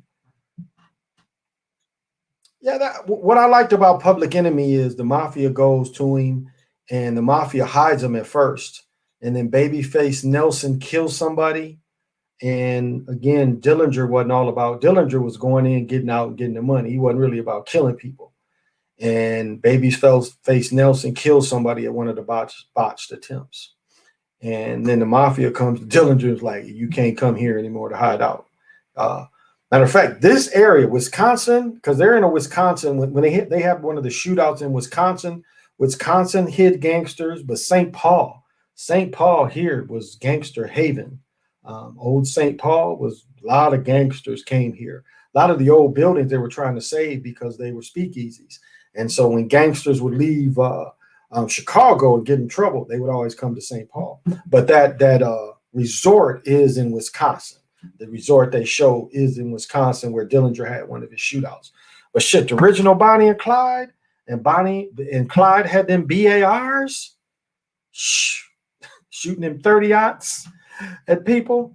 Shoot. Clyde, they came after Clyde with a tank, and Clyde shot their ass down with them BARs, and Clyde got away. That was some bad shit. They were shooting the shit out of people. I don't think they killed the people, the motorcycle officers they say about Bonnie and Clyde. And I told y'all, I saw the Bonnie and Clyde car in the mall. That's how morbid this shit was. They used to take the shit around the malls. The Bonnie and Clyde shot up car. I saw that shit when I was probably in 9th grade. I was a little older, but they brought it to the local mall and you could walk around and look at that shit. You know, they taped it off, so you wasn't going in there taking pictures in it, but you could definitely look at it, and it's very morbid. It's like, this is where the government killed some people kind of illegally, but prosecuted some people, judge and jury. Yeah, because they got gunned down. Not to say they didn't deserve it, but they pretty much got gunned down without a chance. When they say wanted dead or alive, they meant dead for them. There was no alive. Josh and Johnny Manziel did drugs together, right? No, Johnny didn't get the same treatment. No, but you know what? Johnny Manziel played in the new league. They showed Johnny in the new league. It's a new arena league, apparently. And Johnny Manziel played yesterday or this weekend. I don't know. But I watched that on Skip this morning. Skip and Shannon this morning. So Johnny Manziel playing football somewhere. They put him out of Canada. They never told why they put him out of Canada. I can't imagine it. Again, Johnny's people is rich, so he never needed the football money. That was just gravy money to him. His family's got money. And see, I think they use that against him too, because he really didn't need the NFL. And that's what they want. They want you to need it. And the cats that don't need it, they seem to kind of jump on them because I don't know. I thought Johnny Manziel had better skills than Drew Brees. Same size person. Maybe Manziel's a little bigger and more mobile. So how come Drew Brees can make it, but you got a guy that has very similar skills, but mobile? He couldn't make it. Shows you it's fixed. Bark the dog. You are Bugsy. I don't get it. Bark like the dog you are. Bugsy. Oh, okay. No, what about in Dreamgirls, the original Dreamgirls with Lynetta McGee? And he tells, he's like, oh, that was like, she's laying with her man. And then she's like, oh, that was good, baby. And he tells her, crawl for me. She's like, what do you mean, baby? Crawl. And he starts beating her. Crawl for me, bitch. You remember that? In the original Dreamgirls, not the Eddie Murphy one, but the original ones. He done made love, and she's like, what do you mean crawl for you? He's like, crawl for me, bitch. And he starts beating her up, and then the next day her face is all beat up. Crawl for me, bitch. It's like, you just made love to your woman, and all you thinking about is, this bitch ain't crawled for me yet. You just sitting there getting madder in the moment. It's like, damn, I really, of all the things you could come up with, is like, yeah, this bitch needs to crawl for me.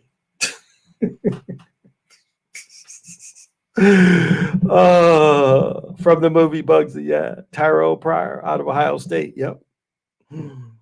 Uh, out of Ohio State, yeah.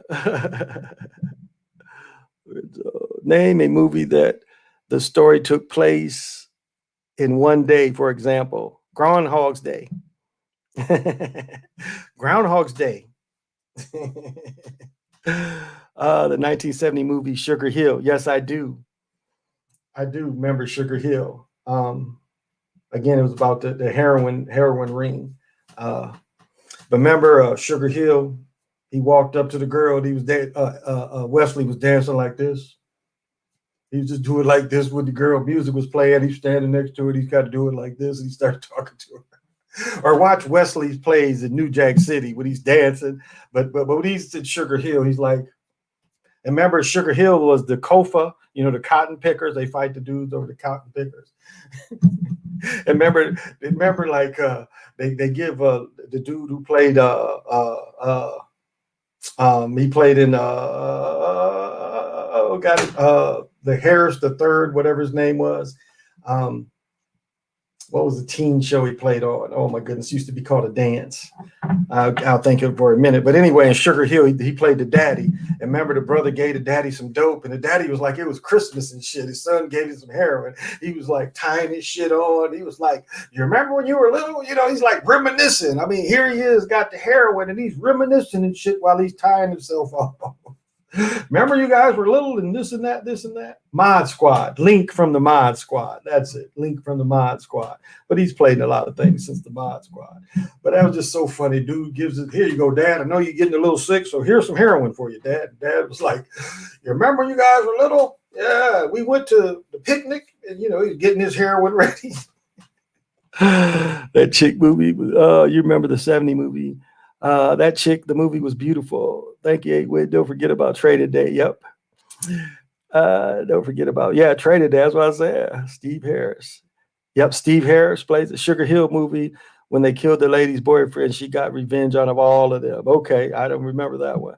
Sounds like Ike and Tina Turner. What's love got to do with it? and they say Ike, that shit wasn't like that with her. I think people have broken down what Tina used to do. Tina was pulling people. Tina was kind of running a bordello. And then she want to put all that poison on a person that was already famous before he brought her in. Let's be honest. Rocket 88 was a hit before he was with her, I'm pretty sure. That was probably the first real rock song, or excuse me, Rocket 88 is probably the first real rock and roll song. And he's talking about a Buick engine. My Rocket 88, I don't know, that's an old song, but that was probably the first rock and roll song, Rocket 88, not Rock Around the Clock. It was probably Rocket 88. Rush Hour is one of my favorite movies. Chris Tucker, almost anything he plays in, except the one where they make him be very feminine, like he's a woman. Tina was really the pimp. There you go. Tina was really the pimp. That's what it appears like. And she didn't tell that part, did she? She didn't tell that part. But that's how people do. People try to make beautiful their past and make somebody else. And this is what's sad, how they killed Ike. Ike was bedridden, and somebody gave Ike crack while he was bedridden. Somebody was trying to get rid of him, but somebody brought crack to him while he was bedridden. And that's where he died. He smoked crack, and he died not too long afterwards. I don't know if I had a bunch of heart attacks and I'm laying in the bed. I don't know that crack would be on my mind like that. It was like I was watching a thing about Washington. It came on a few years ago, and they was portraying his last days. He had something where it was something wrong with his throat, and he was having breathing problems. And so he's bedridden and can barely breathe. Now, Washington's idea was to let him, bleed him out. They thought if they bled you out, you might get better. But George Washington wasn't thinking about, he didn't call, Ben Franklin up and was like, Ben, you got any more of that crack? I think I need some, I'm not feeling too good. And I think crack would be just what I need. She didn't even go to the funeral. I don't think she did either. I don't think she was in country to go. But he, she look at the pictures of them together. I mean, it's just very one-sided. And no one really took the time to do Ike's story, to do the whole story of all of it. And I think Ike was trying to do that, and they got rid of Ike since the other movie did so well. Made him look the bad guy. It was like the Temptations movie where Melvin and them shitted so much on David Ruffin, and David Ruffin and Otis was cousins. Like David and Jimmy Ruffin was cousins to Otis. So like they showed in the movie, like they see them. No, they was cousins. David was his cousin. But see, they didn't tell her like that, did they? They shitted on them. Shitted on the Ruffins. My uncle-in-law, she didn't even go. My uncle-in-law was smoking crack, and it led him to a heart attack. Yeah.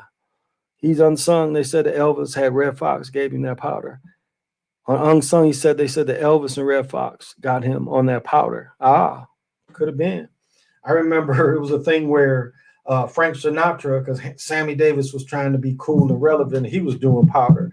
And Frank Sinatra heard that Sammy was doing cocaine, and Frank came down on it. Like, Sammy, I can't fuck with you if you're doing the cocaine. So, Sammy supposedly lied and everything. But, yeah, he was doing it too. Hey, Chris, thanks for joining me. Daz Dillinger says Suge Knight signed Ike Turner back in the 90s. I wouldn't doubt it. Ike probably, the movie kind of brought him a little life too. I mean, even though it did a lot of negativity, it gave Ike some new life though, as well. So what do they say?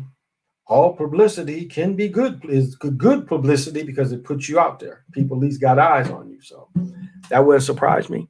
But Ike was a very talented man at a certain point. Again, listen to Rocket 88. That is probably the first real rock and roll song. What do you think about Quincy Jones? Yeah. Yeah, Quincy, Quincy liked to be bent over, and it appears like Will Smith bent him over, and then Will's career went off. A lot of other people bent Quincy over too. I think even Tupac says that Quincy wanted to be bent over by Tupac. That's what he's referring to when he's saying Tupac kind of was giving him them eyes or whatever. But it appears like that. But that was Quincy's thing, is that's you pop Quincy and then you get a little fame or get a hit. Don't know if what Mike did. Don't know sure about Mike and Quincy. Can't say about that. Not a lot of word out about that with Mike, but you see a lot of that one eye stuff with Mike's a little boy. So Mike was around that stuff for a long time. Been hard to escape it.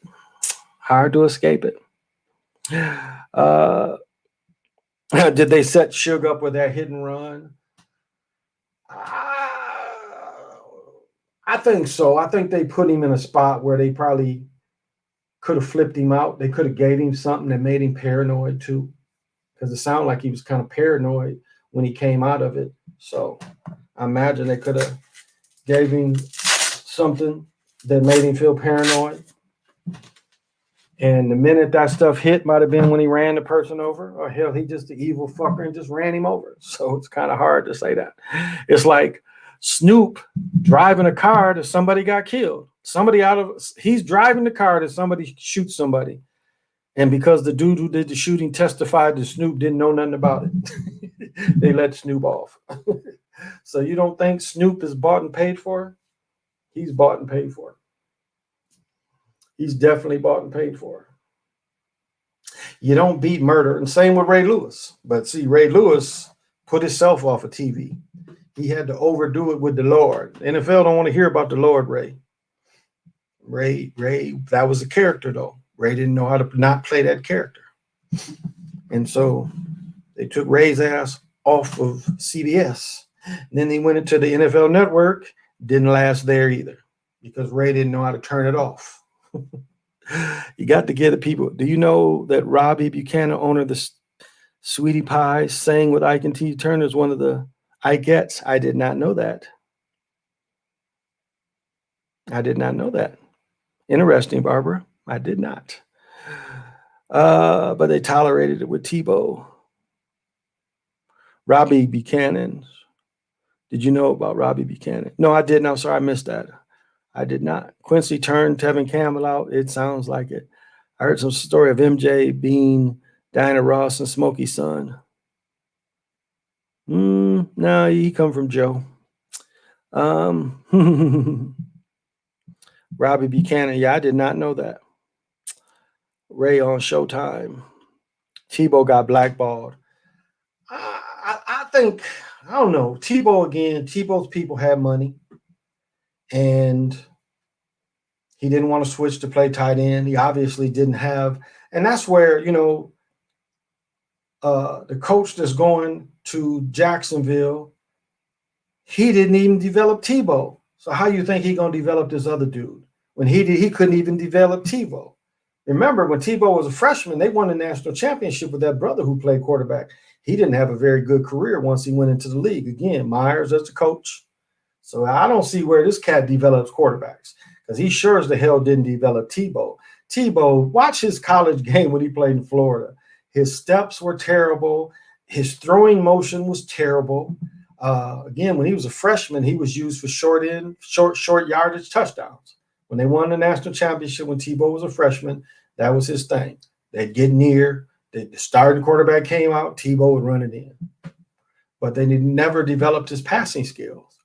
And he just wasn't a natural passer. And then no one can forget that game against Pittsburgh when you had all 11 men up on the line. No one runs that kind of defense. Everybody on the line, and they just happen to run a square in. So Tebow won a playoff game. Not believable. It just wasn't believable. Wasn't believable at all. Everybody up on the line, and they run a quick in slant. They run a slant. Yeah, not believable at all. I thought it was weird Tebow got all the way to the league and couldn't throw the ball. Exactly. They didn't develop it, no. He didn't have a lot of the development. There's some guys that Carr. The first Carr came into the league that was the number one pick of the original Houston. They broke him. He didn't need a lot of what they did to him. They abused that guy. Then they didn't put a team around him. They didn't run an offense. Again, you have a sorry team and you asking this dude to drop back 7-8 yards. No, you put him in shotgun, you run quick plays, get the ball out of his hand. But no, they beat that first Carr up.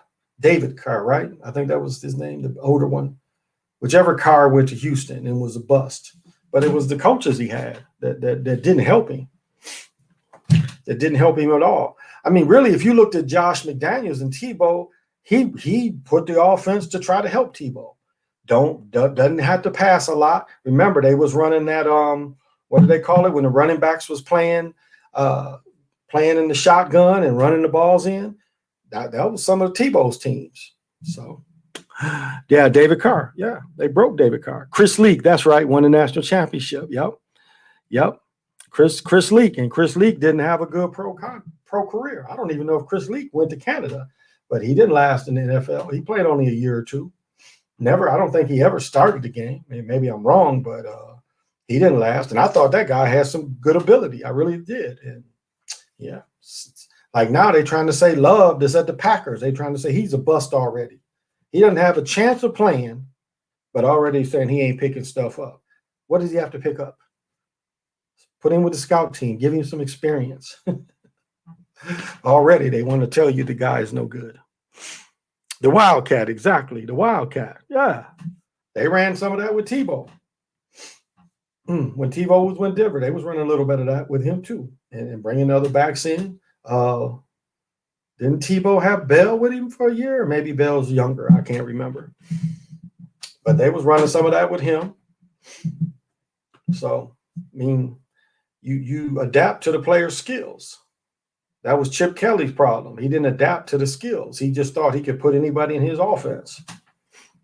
That's why when Miles Davis was a part of Detroit's staff, when Barry Sanders was a rookie, they still ran run and shoot, which was perfect for Barry because everybody was spread out. You can run draws. Barry was quick hitters, shuttle passes, and Barry was killing them his rookie year. And he ran out to run and shoot. I think Barry got 1,000 yards his rookie year out of the run and shoot offense, which is a passing offense. I think he went to Canada. Okay, he could have. T. Martin. T. Martin, T. Martin won a Super Bowl ring. I don't know if you remember that. T. Martin was the original replacement players for Washington. I think he won all 3 of his games or 4 of his games. How many games? I think T. Martin won. He was a replacement player. And that's where I was going to go. I got invited to go up there to Washington. I told that story before. And T. Martin, I believe, was with the Redskins. Yep. I'm looking at the theory of Diana Ross being Michael Jackson's mom, and it makes sense. Wow. I don't know. Trying to think. Because I met Diana Ross. My mother knew her well before they were all famous. Because my mother was a road manager for the what were they called? I can't even think of the Motown group. I want to sing the ones that I think they sung "Going to the Chaplain" and "We're Going to Get Married." I think that was the name. I think that was their hit. But my mother was the road manager, and I met her as a little boy. We had a friend, Betty Kelly, that sang with Martha and the Vandellas. She was with this other group first, and she left that group to be with Martha and the Vandellas. And when Martha and Vandellas sung "Dancing in the Street," "Heat Wave," Betty was with them. And so we grew up around that stuff. I did. So I don't know. He looked too much like Joe. Before he got them broken noses, he looked too much like Joe. Did y'all see the special? I don't know if y'all remember the Pepsi commercial when they show his shit on fire. I mean, his shit was really on fire. And I think I just wonder, was that on purpose too, though? I really wonder, was that on purpose, that they did that to Mike on purpose? Again, that was at the peak of his career. And again, you got all that Jerry curl juice. And when you're indoors, you know how much shit you can blow up. These people there's very little error that you can make when you're doing pyrotechnic shit indoors. So for them to make those sparks that would get on to the people on stage, it seemed like they did that to shit to him on purpose. They purposely did that to him. Michael's music is timeless. Yes, it is. I got to see Michael 2 or 3 times.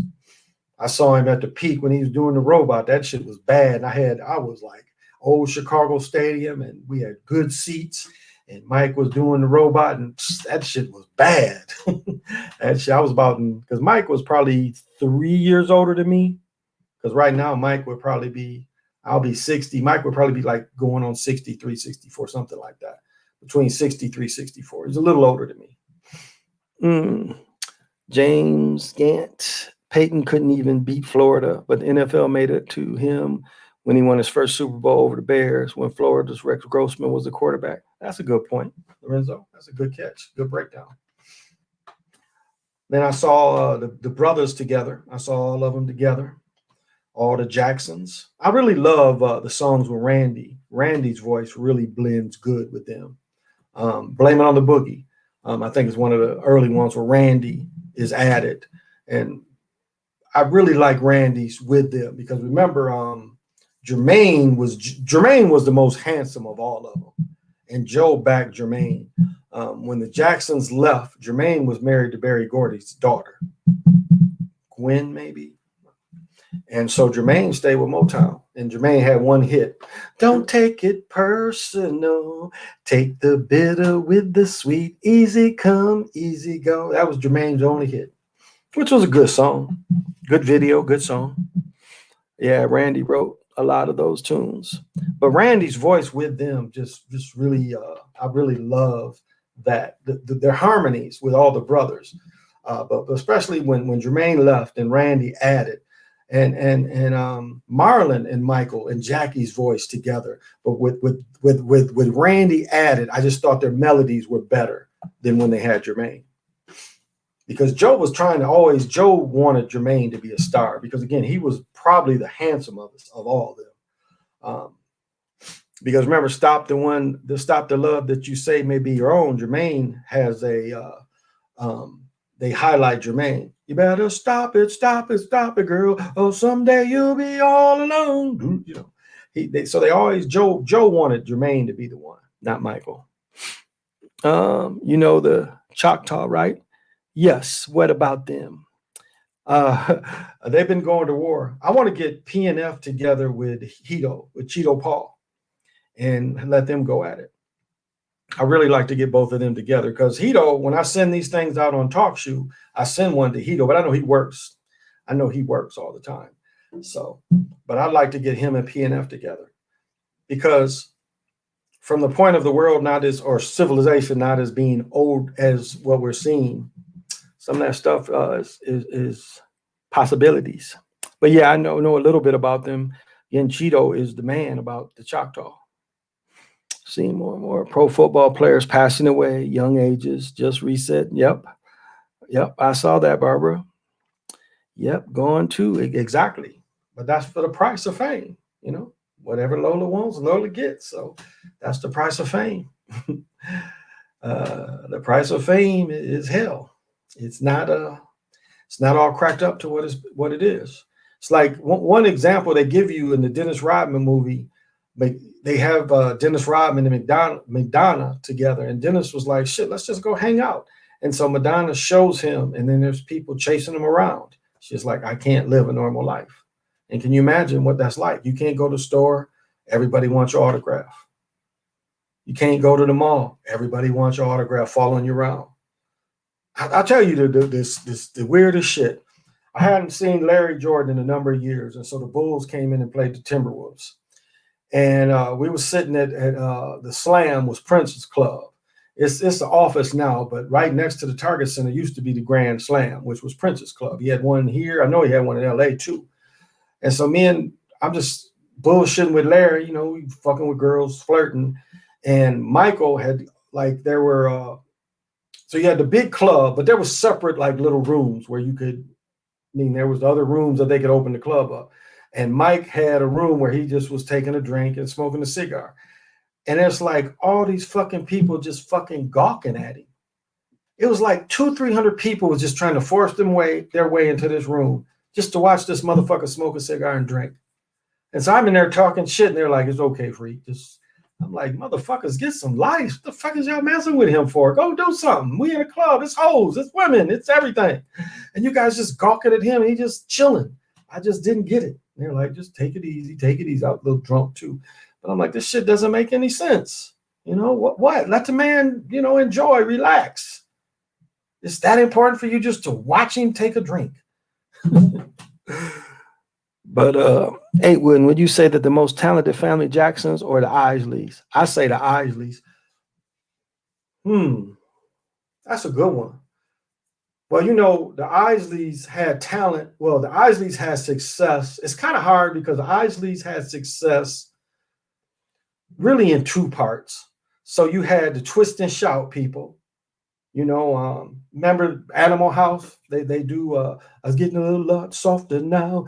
It's getting shout, shout, shout, shout, shout it out, shout it out, shout, shout, and then twist and shout they redid. But shout was their hit of when Ronald Isley was younger. So the oldest Isley, I think Kelly was the middle one, and then Ronald was younger.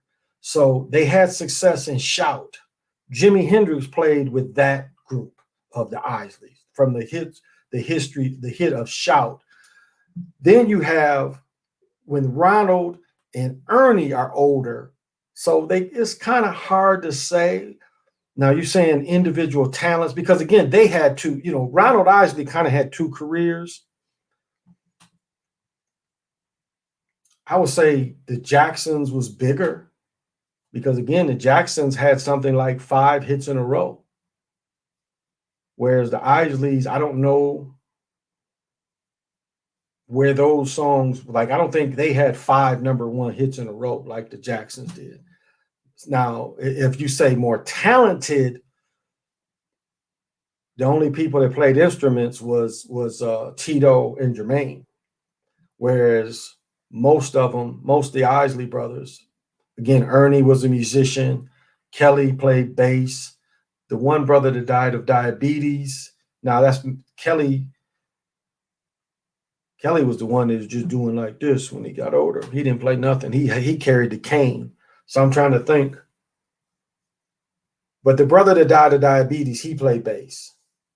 So I don't know. I say the Jacksons had more success as a group, the Jackson Five, than the Isley Brothers. But talent-wise, was Ronald Isley a better singer than Michael? I don't know. I don't know. I don't know. That's kind of I love the Isley Brothers too. Shoot. I've been thinking of you and you've been thinking of me. So why just groove with you? That's bad shit. And Who's That Lady with Ronald Isley? You want to hear Jimi Hendrix in an R&B song? Who's That Lady? Part 1 and part 2, when Ronald Isley goes off.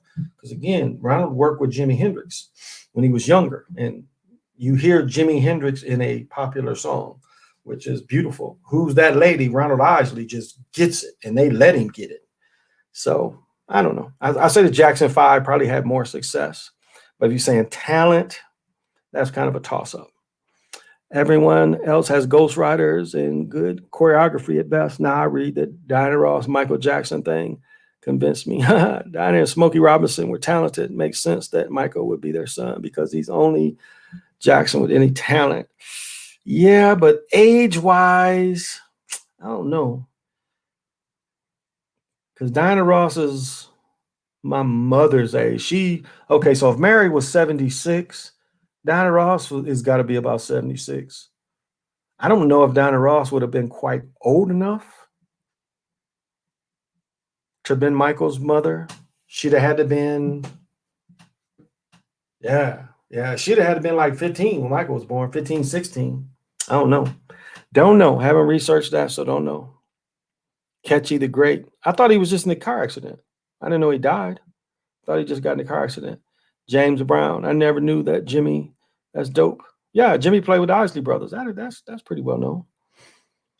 Ernie Isley is supposed to be one of the few people who actually got lessons for Jimmy. Yeah. I mean, he worked with anybody though.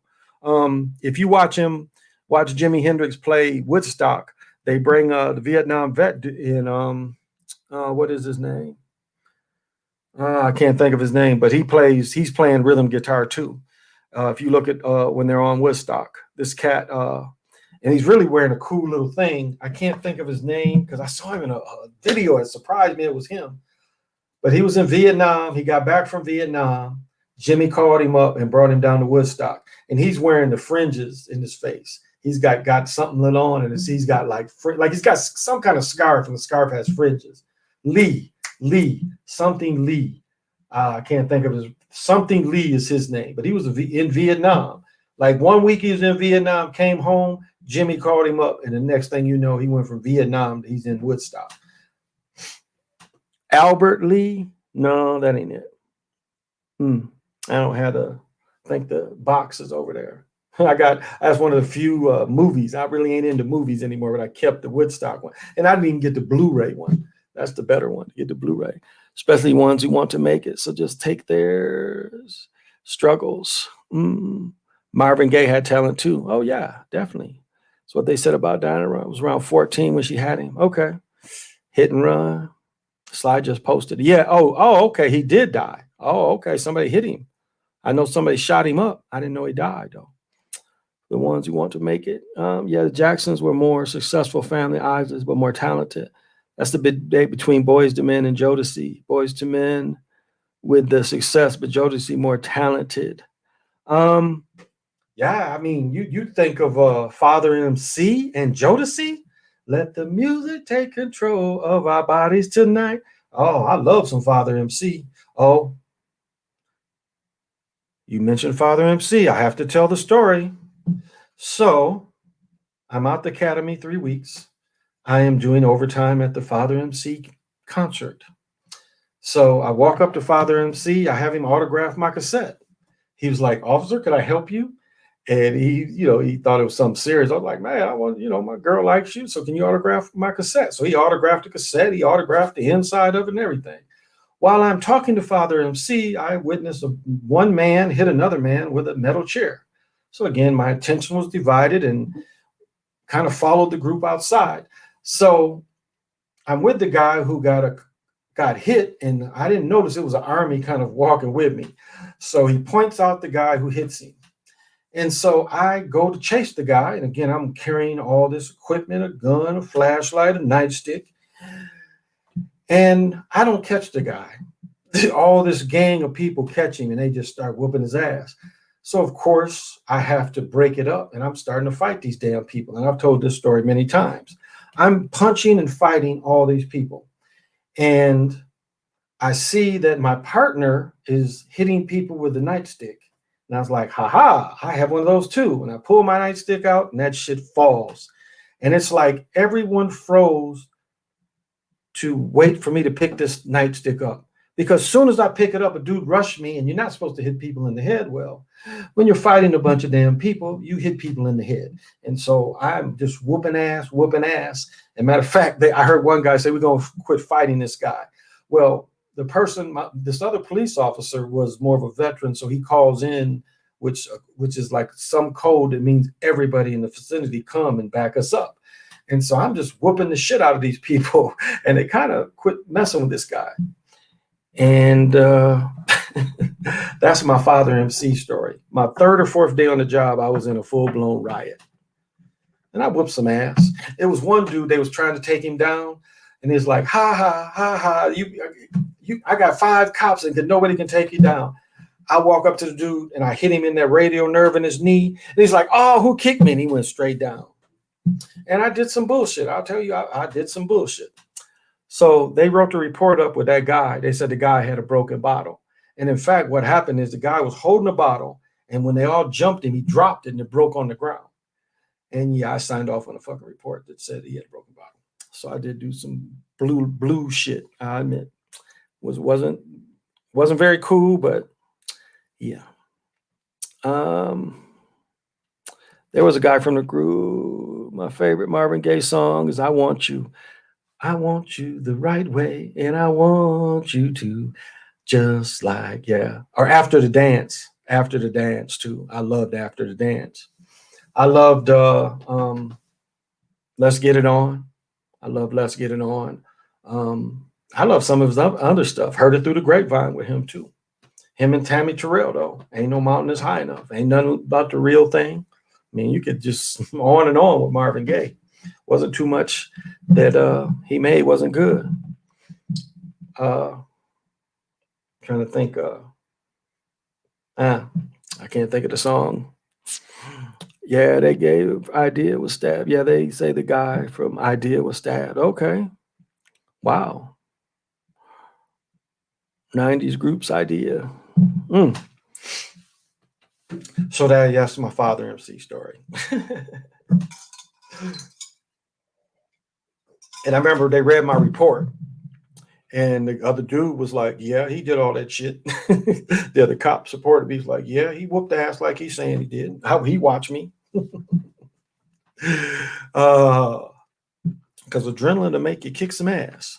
And so you didn't have to shoot anybody. We just got to fighting them. That's it. Fighting. And nobody thought about shooting people. Even though we was outnumbered, we no thought about, I need to shoot these people because I'm outnumbered. No, it wasn't that serious.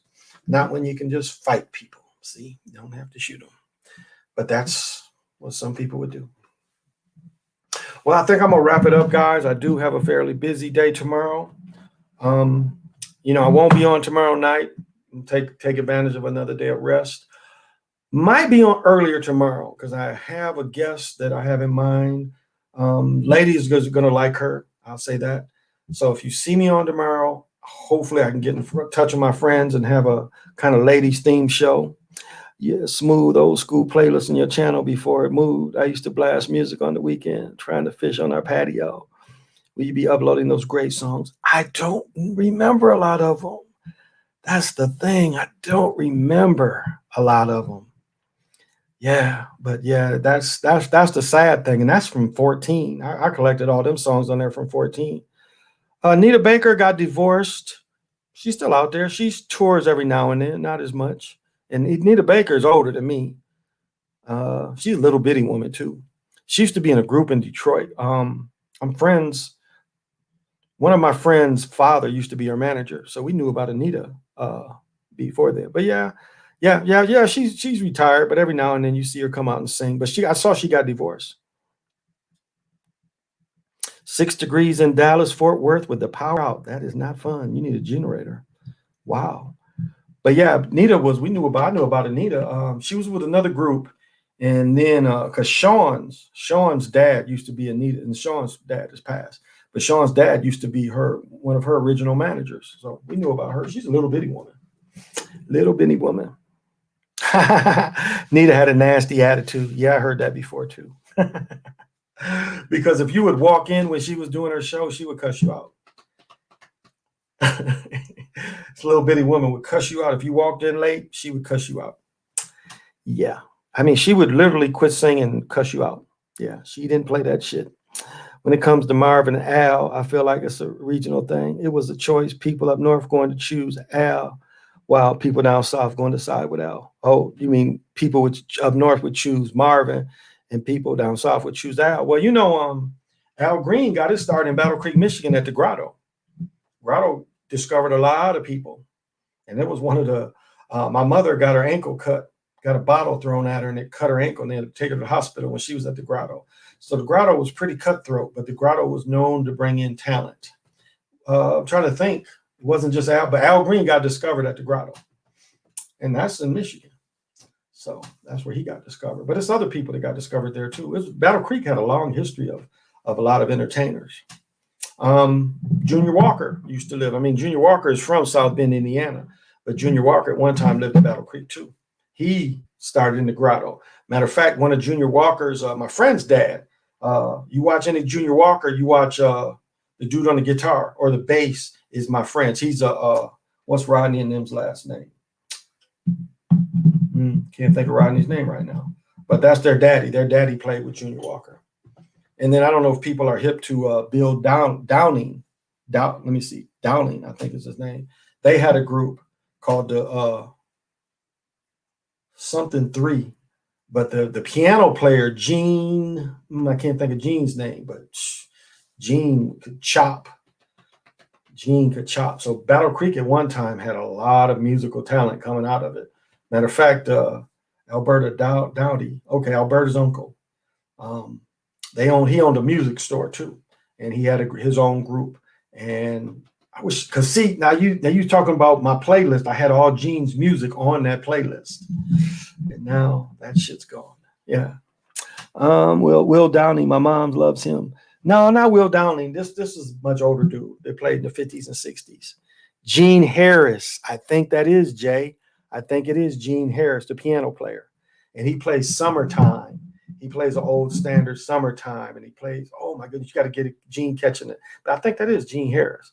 And he played with the Melody 3, but it was Bill Dowdy. It was Bill Dowdy, Gene Harris, and then it would have been one other. And one was on bass viol, Gene played piano, and I can't remember what the other one played. But they were musicians. And Bill had a music shop in Battle Creek, which has long been tore down. And then the dude who sang, it's another dude. They put a statue up in Battle Creek, or they put a post. What song? It's another cat. It's a European cat that had a hit in Battle Creek. Can't think of the song offhand, but they got a placard up of where the club used to be. But Battle Creek, they called Little Detroit. Battle Creek was treacherous back in the 50s and 60s. It was like Kalamazoo was never as gangsterish as Battle Creek. Battle Creek always had that gangster element. Again, Battle Creek and Detroit, you can make Detroit from Battle Creek in less than an hour. So you're doing 90, you're making about 50 minutes. You take off on 94, and before you know it, you'd be over there on 8 Mile. It depends on which way you want to go in Detroit too, I guess. But you'd be in Detroit 50 minutes, you go 90. It's only it's normally about an hour drive, hour and a half. Where from Kalamazoo, Detroit is about 2 hours. But from Battle Creek, Chicago's further, whereas Kalamazoo is about 2.5 hours to Chicago. Like Ben Harbor is half hour from Gary, Indiana, and from Gary right in Chicago. So But yeah, Gene Harris, I believe it is. Yeah, it's playing Summertime. You can never catch Gene Harris playing Summertime. YouTube does have that up. and a beautiful piano player. I don't know if a lot of people, Harold Silvers is another piano player. Song from My Father. It's another song. I love Harold Silvers. I think it's his name. Dave Brubeck. People from Chicago know the Dave Brubeck song because WGN always between commercials would play the Dave Brubeck song. I think is how you pronounce his name. So I like instrumentals, jazz. I like jazz too. So, but people from Chicago remember that music because they always played it during the WGN. And the old heads remember WGN had the creature feature. And my brothers listening, I would play the creature feature music. It went like this. It went doom, doom, doom, doom, doom, doom. And I would play that to my brother when he was little. He's like, oh, the creature feature. He's little though. Take 5. My granddad put me on him and jazz. Okay. Dave Brubeck, saxophonist. Yes, Dave Brubeck. He has that song. Da, da, da, da, da, da, da, da. Oh, that's one of the old standards. But WGN, it was like all the commercials that they would play that music. His quartet, the Dave Brubeck Quartet. Yes, yes. Thank you, Barbara. I like that song too. I've got some of that stuff on iTunes. But Gene Harris, let me write that down so I remember his name, so I can re-find his stuff. But yeah, Gene Harris, Summertime live is nice. It's real nice. But yeah, I like jazz. As I got older, I like it more. Take 5. I'm a saxophonist. Oh, okay, Barbara. You're a saxophone. Okay. Okay. But yeah, I love live music. I love jazz. I've appreciated more. I think my favorite jazz person, I'm a little more, instead of Miles, I like, I can picture his face. I can't think of the name. I'm Coltrane. I'm a little more, I like Coltrane a little more than Miles Davis. I kind of vibe more. I do like some of Miles Davis stuff. I've listened to more Coltrane. He has a Coltrane does a song called A Song About Mary, and the Earth, Wind and Fire has a song called You're the Shining Star, and they use his work. And I don't know, maybe they paid him, but it goes, the Coltrane goes da da da da da da da da. You're a shining star, da da da. No matter who you are, da da da. It's Coltrane's music. I mean, I don't know if Coltrane's people looked it up, but if you listen to Coltrane's Song for Mary and you listen to Shining Star, it's the same song. You're a shining star, da da da. It's Coltrane's music. And I don't know if his people ever caught that, but that's Shining Star is a Coltrane Song for Mary. Same music. Oh, Coltrane too. Okay, Charlie. Zakaba, thank you for joining me. But yeah, I like, as I got older, I listen to everything. I listen to modern music because I like some of the modern vibes. But again, I have a ton of old music. Like Barbara said, if you looked at my old playlist, I grew up on that kind of stuff. And one thing that you'll learn even about each and every one of you, the music you like at 14, 15 is pretty much the music you're going to like the rest of your life. Like funk came in when I was 14, 15. I'm always going to like funk. And there's a lot of different funk. A lot of funk came out of Ohio. Again, you're talking about Bootsy Collins, Bootsy and Catfish Collins. You're talking about Sun. You're talking about Slave. I mean, funk, a lot of funk came out of Dayton, Ohio, not just with George Clinton.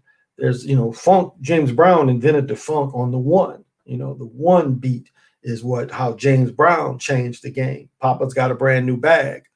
The song is on the one. When he says, hit me. And then James Brown guy died. When James Brown would fall out and they put the robe on him, that cat died. They'd be singing, please, please, please. And James be like, he'll fall out on the stage. And then the guy would come and put the robe on him and like help James up. And then James like couldn't do anymore. And then James would throw the robe off and start doing the mashed potato again. The dance James Brown was doing was the mashed potato, right? When he's doing that, when his feet are sliding, that was the mashed potato. Look up Wednesday look up Wednesday and Lurch doing the mashed potato. That just shows you. The Adams Family. Little girl and Lurch are doing the mashed potato. It's kind of cool when you watch it. Right here in Dayton, Ohio. There you go, PJ. Yep. Yeah, I still do listen to my high school tunes from the early 2000, early zeros. Yeah, music at that point, your life leaves its mark. Exactly. It gives you the fractal. It gives you the fractal that stays with you. Like even old rap I like the Esham. When I say the Esham song, that's an old song. Nick Geronimo. I found one of his songs. It can't get any worse. It can only get better. Nick Geronimo, and it's a cat that he ain't made us hit in a long time. My high school mentor was Grover Washington, Mr. Magic. I still play my horn every now and then. Oh, I love Mr. Magic, and I saw Grover Washington live too. Yeah, I forgot about that. I saw Grover Washington. Must have been in Kalamazoo. But I got to see Grover live. Yeah, must have been in Kalamazoo. Yep. And Grover was feel that summer song, soon it will be gone. Feel that summer heat. Yeah, Grover. And Mr. Magic, of course, Mr. Magic. Oh, roller skating and listen to Mr. Magic. Oh, shit. Oh, yeah. Dayton, Ohio all day. Yeah, my cousin lived in Dayton too. I used to hang out in Dayton. But yeah, I love some Grover. But computer love, who doesn't love computer love? I like computer love than More Bounce to the Ounce. But More Bounce to the Ounce was his biggest, first hit. But I liked computer love. And that brought Charlie Wilson after Charlie Wilson had struggled with drugs. Computer love kind of brought him back. Because you listen to the end of Computer Love, Charlie Wilson makes the song. It's just beautiful, beautiful, beautiful love. But that's what, helped Charlie Wilson get back into it. After he had lost everything from drugs and bad contract, Computer Love kind of helped him get back into it. Yep. St. Louis Grover live in the 90s. Yeah. I'm trying to think. It had to be Kalamazoo that I saw him, but I saw Grover somewhere. Yeah, Computer Love. Roger Troutman was a great musician. Oh, I saw Roger in Greensboro, and they brought Roger through the crowd with the jock strap. He was wearing a jock strap, and Muggs was carrying him, and he got down. Matter of fact, Sly Stone was supposed to play, and he came on stage and weirded out and went back off. But yeah, I got to see Roger. I saw Parliament Funkadelic. I tell you, you missed it. If you didn't see them drop the mothership and George come out with the bop gun, oh, y'all missed it. I was in Saginaw and saw him drop the mothership, because in Kalamazoo, they didn't drop the mothership, which to me, I didn't understand, because the place in Saginaw was smaller than Wayne Stadium, but yet they dropped the mothership in Saginaw. And that place was crazy. And George Clinton has got the bop gun. Oh, it's just can't forget it. I mean, and the musicians that played, Kid Funkadelic. Trying to think of the first guitarist he had that had a hit doing California Dreaming. Can't think of that cat's name, but that original guitarist, Maggot Brain. For those of you who know Maggot Brain, the original guitar player on Maggot Brain, played California Dreaming, and that was his hit. It might come to me, but yeah, Maggot Brain. If you're not hip to Maggot Brain, yeah.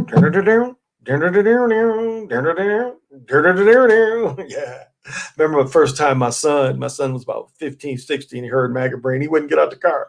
He was like, this shit is the bomb. Like, that's that funk. I just found out Charlie was on there. Oh, yeah. He's at the end. He is at the end. Eddie Hazel there. Thank you. Yeah. Thank you, PJ and J. Yeah, Eddie Hazel is killing it on Maggot Brain. And then Kid Funkadelic could play it too.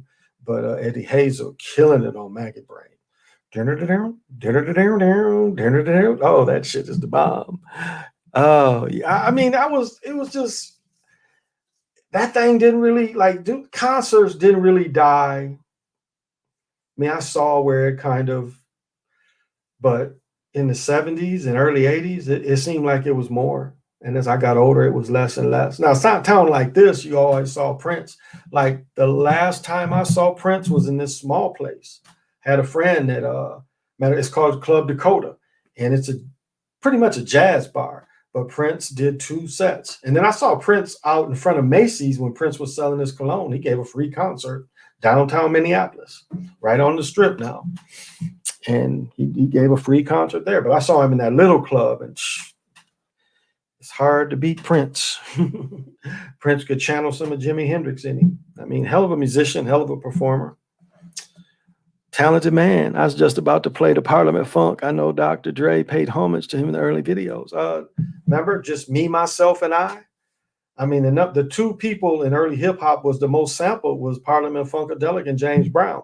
James Brown overall was the most sampled, but during that period, there was a lot of mixes from the Parliament Funkadelic, where Jimi Hendrix's mix very little. Digital Underground used "Are You Experienced" in one of their songs. They just used that "Are You Experienced" riff, that do do do do do do do do do do of Jimi Hendrix. "Are You Experienced"? Very few people use Jimi Hendrix. Probably don't have permission for one. Imagine his stepsister that he only met once gets all his money, and they just kick the brother out. His real brother. Different father, but same mother, and his last name's Hendrix. She changed her name to Hendrix. Matter of fact, it's not Hendrix anymore because people was talking shit. She changed it to her married name, but she took advantage of Jimmy's daddy. She hung around him, even though the mama wasn't with him anymore. Her mom was with Jimmy's dad long enough to meet Jimmy, and then when that notoriety left, she leaves. The little girl hangs around, befriends the dad and all the people that took advantage to give Ray Jimmy's rights. And she ends up with it. The person wasn't even really related to him. And the courts just upheld him.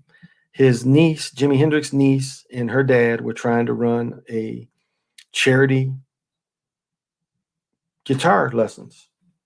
And the money they made would buy new guitars every year to try to expand the school. It was a nonprofit school.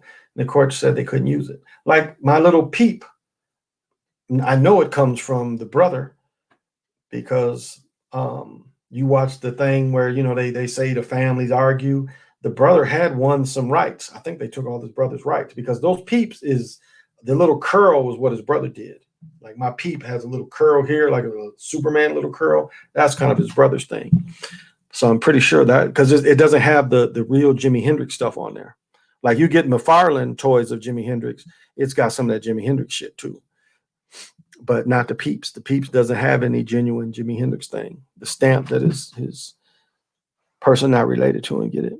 I was just about, and Doctor sampled Roger with California Love. Yeah, definitely. That was the fight was, do you give up all the songs? There are a couple people that lost everything. What's his name? Peter Gunn and them. They had that hit and they did some R&B or pop dude. Pop dude took 90%, 99% of the royalties, broke the guys because they didn't get the clearance.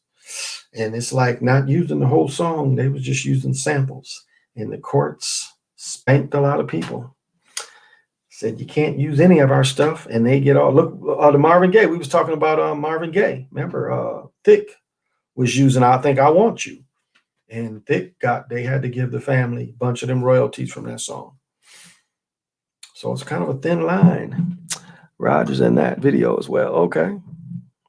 Glenn Goins' song, The Mothership, that night was high. It was a high.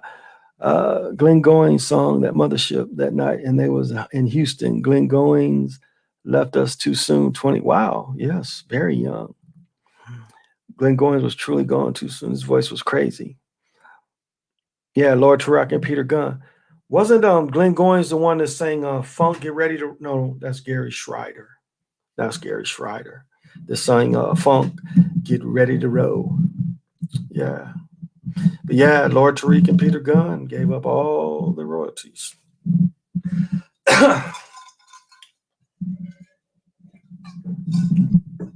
Well, guys, I am going to end it now. And thank you all for joining me. Thank each and every one of you for joining me. And whoever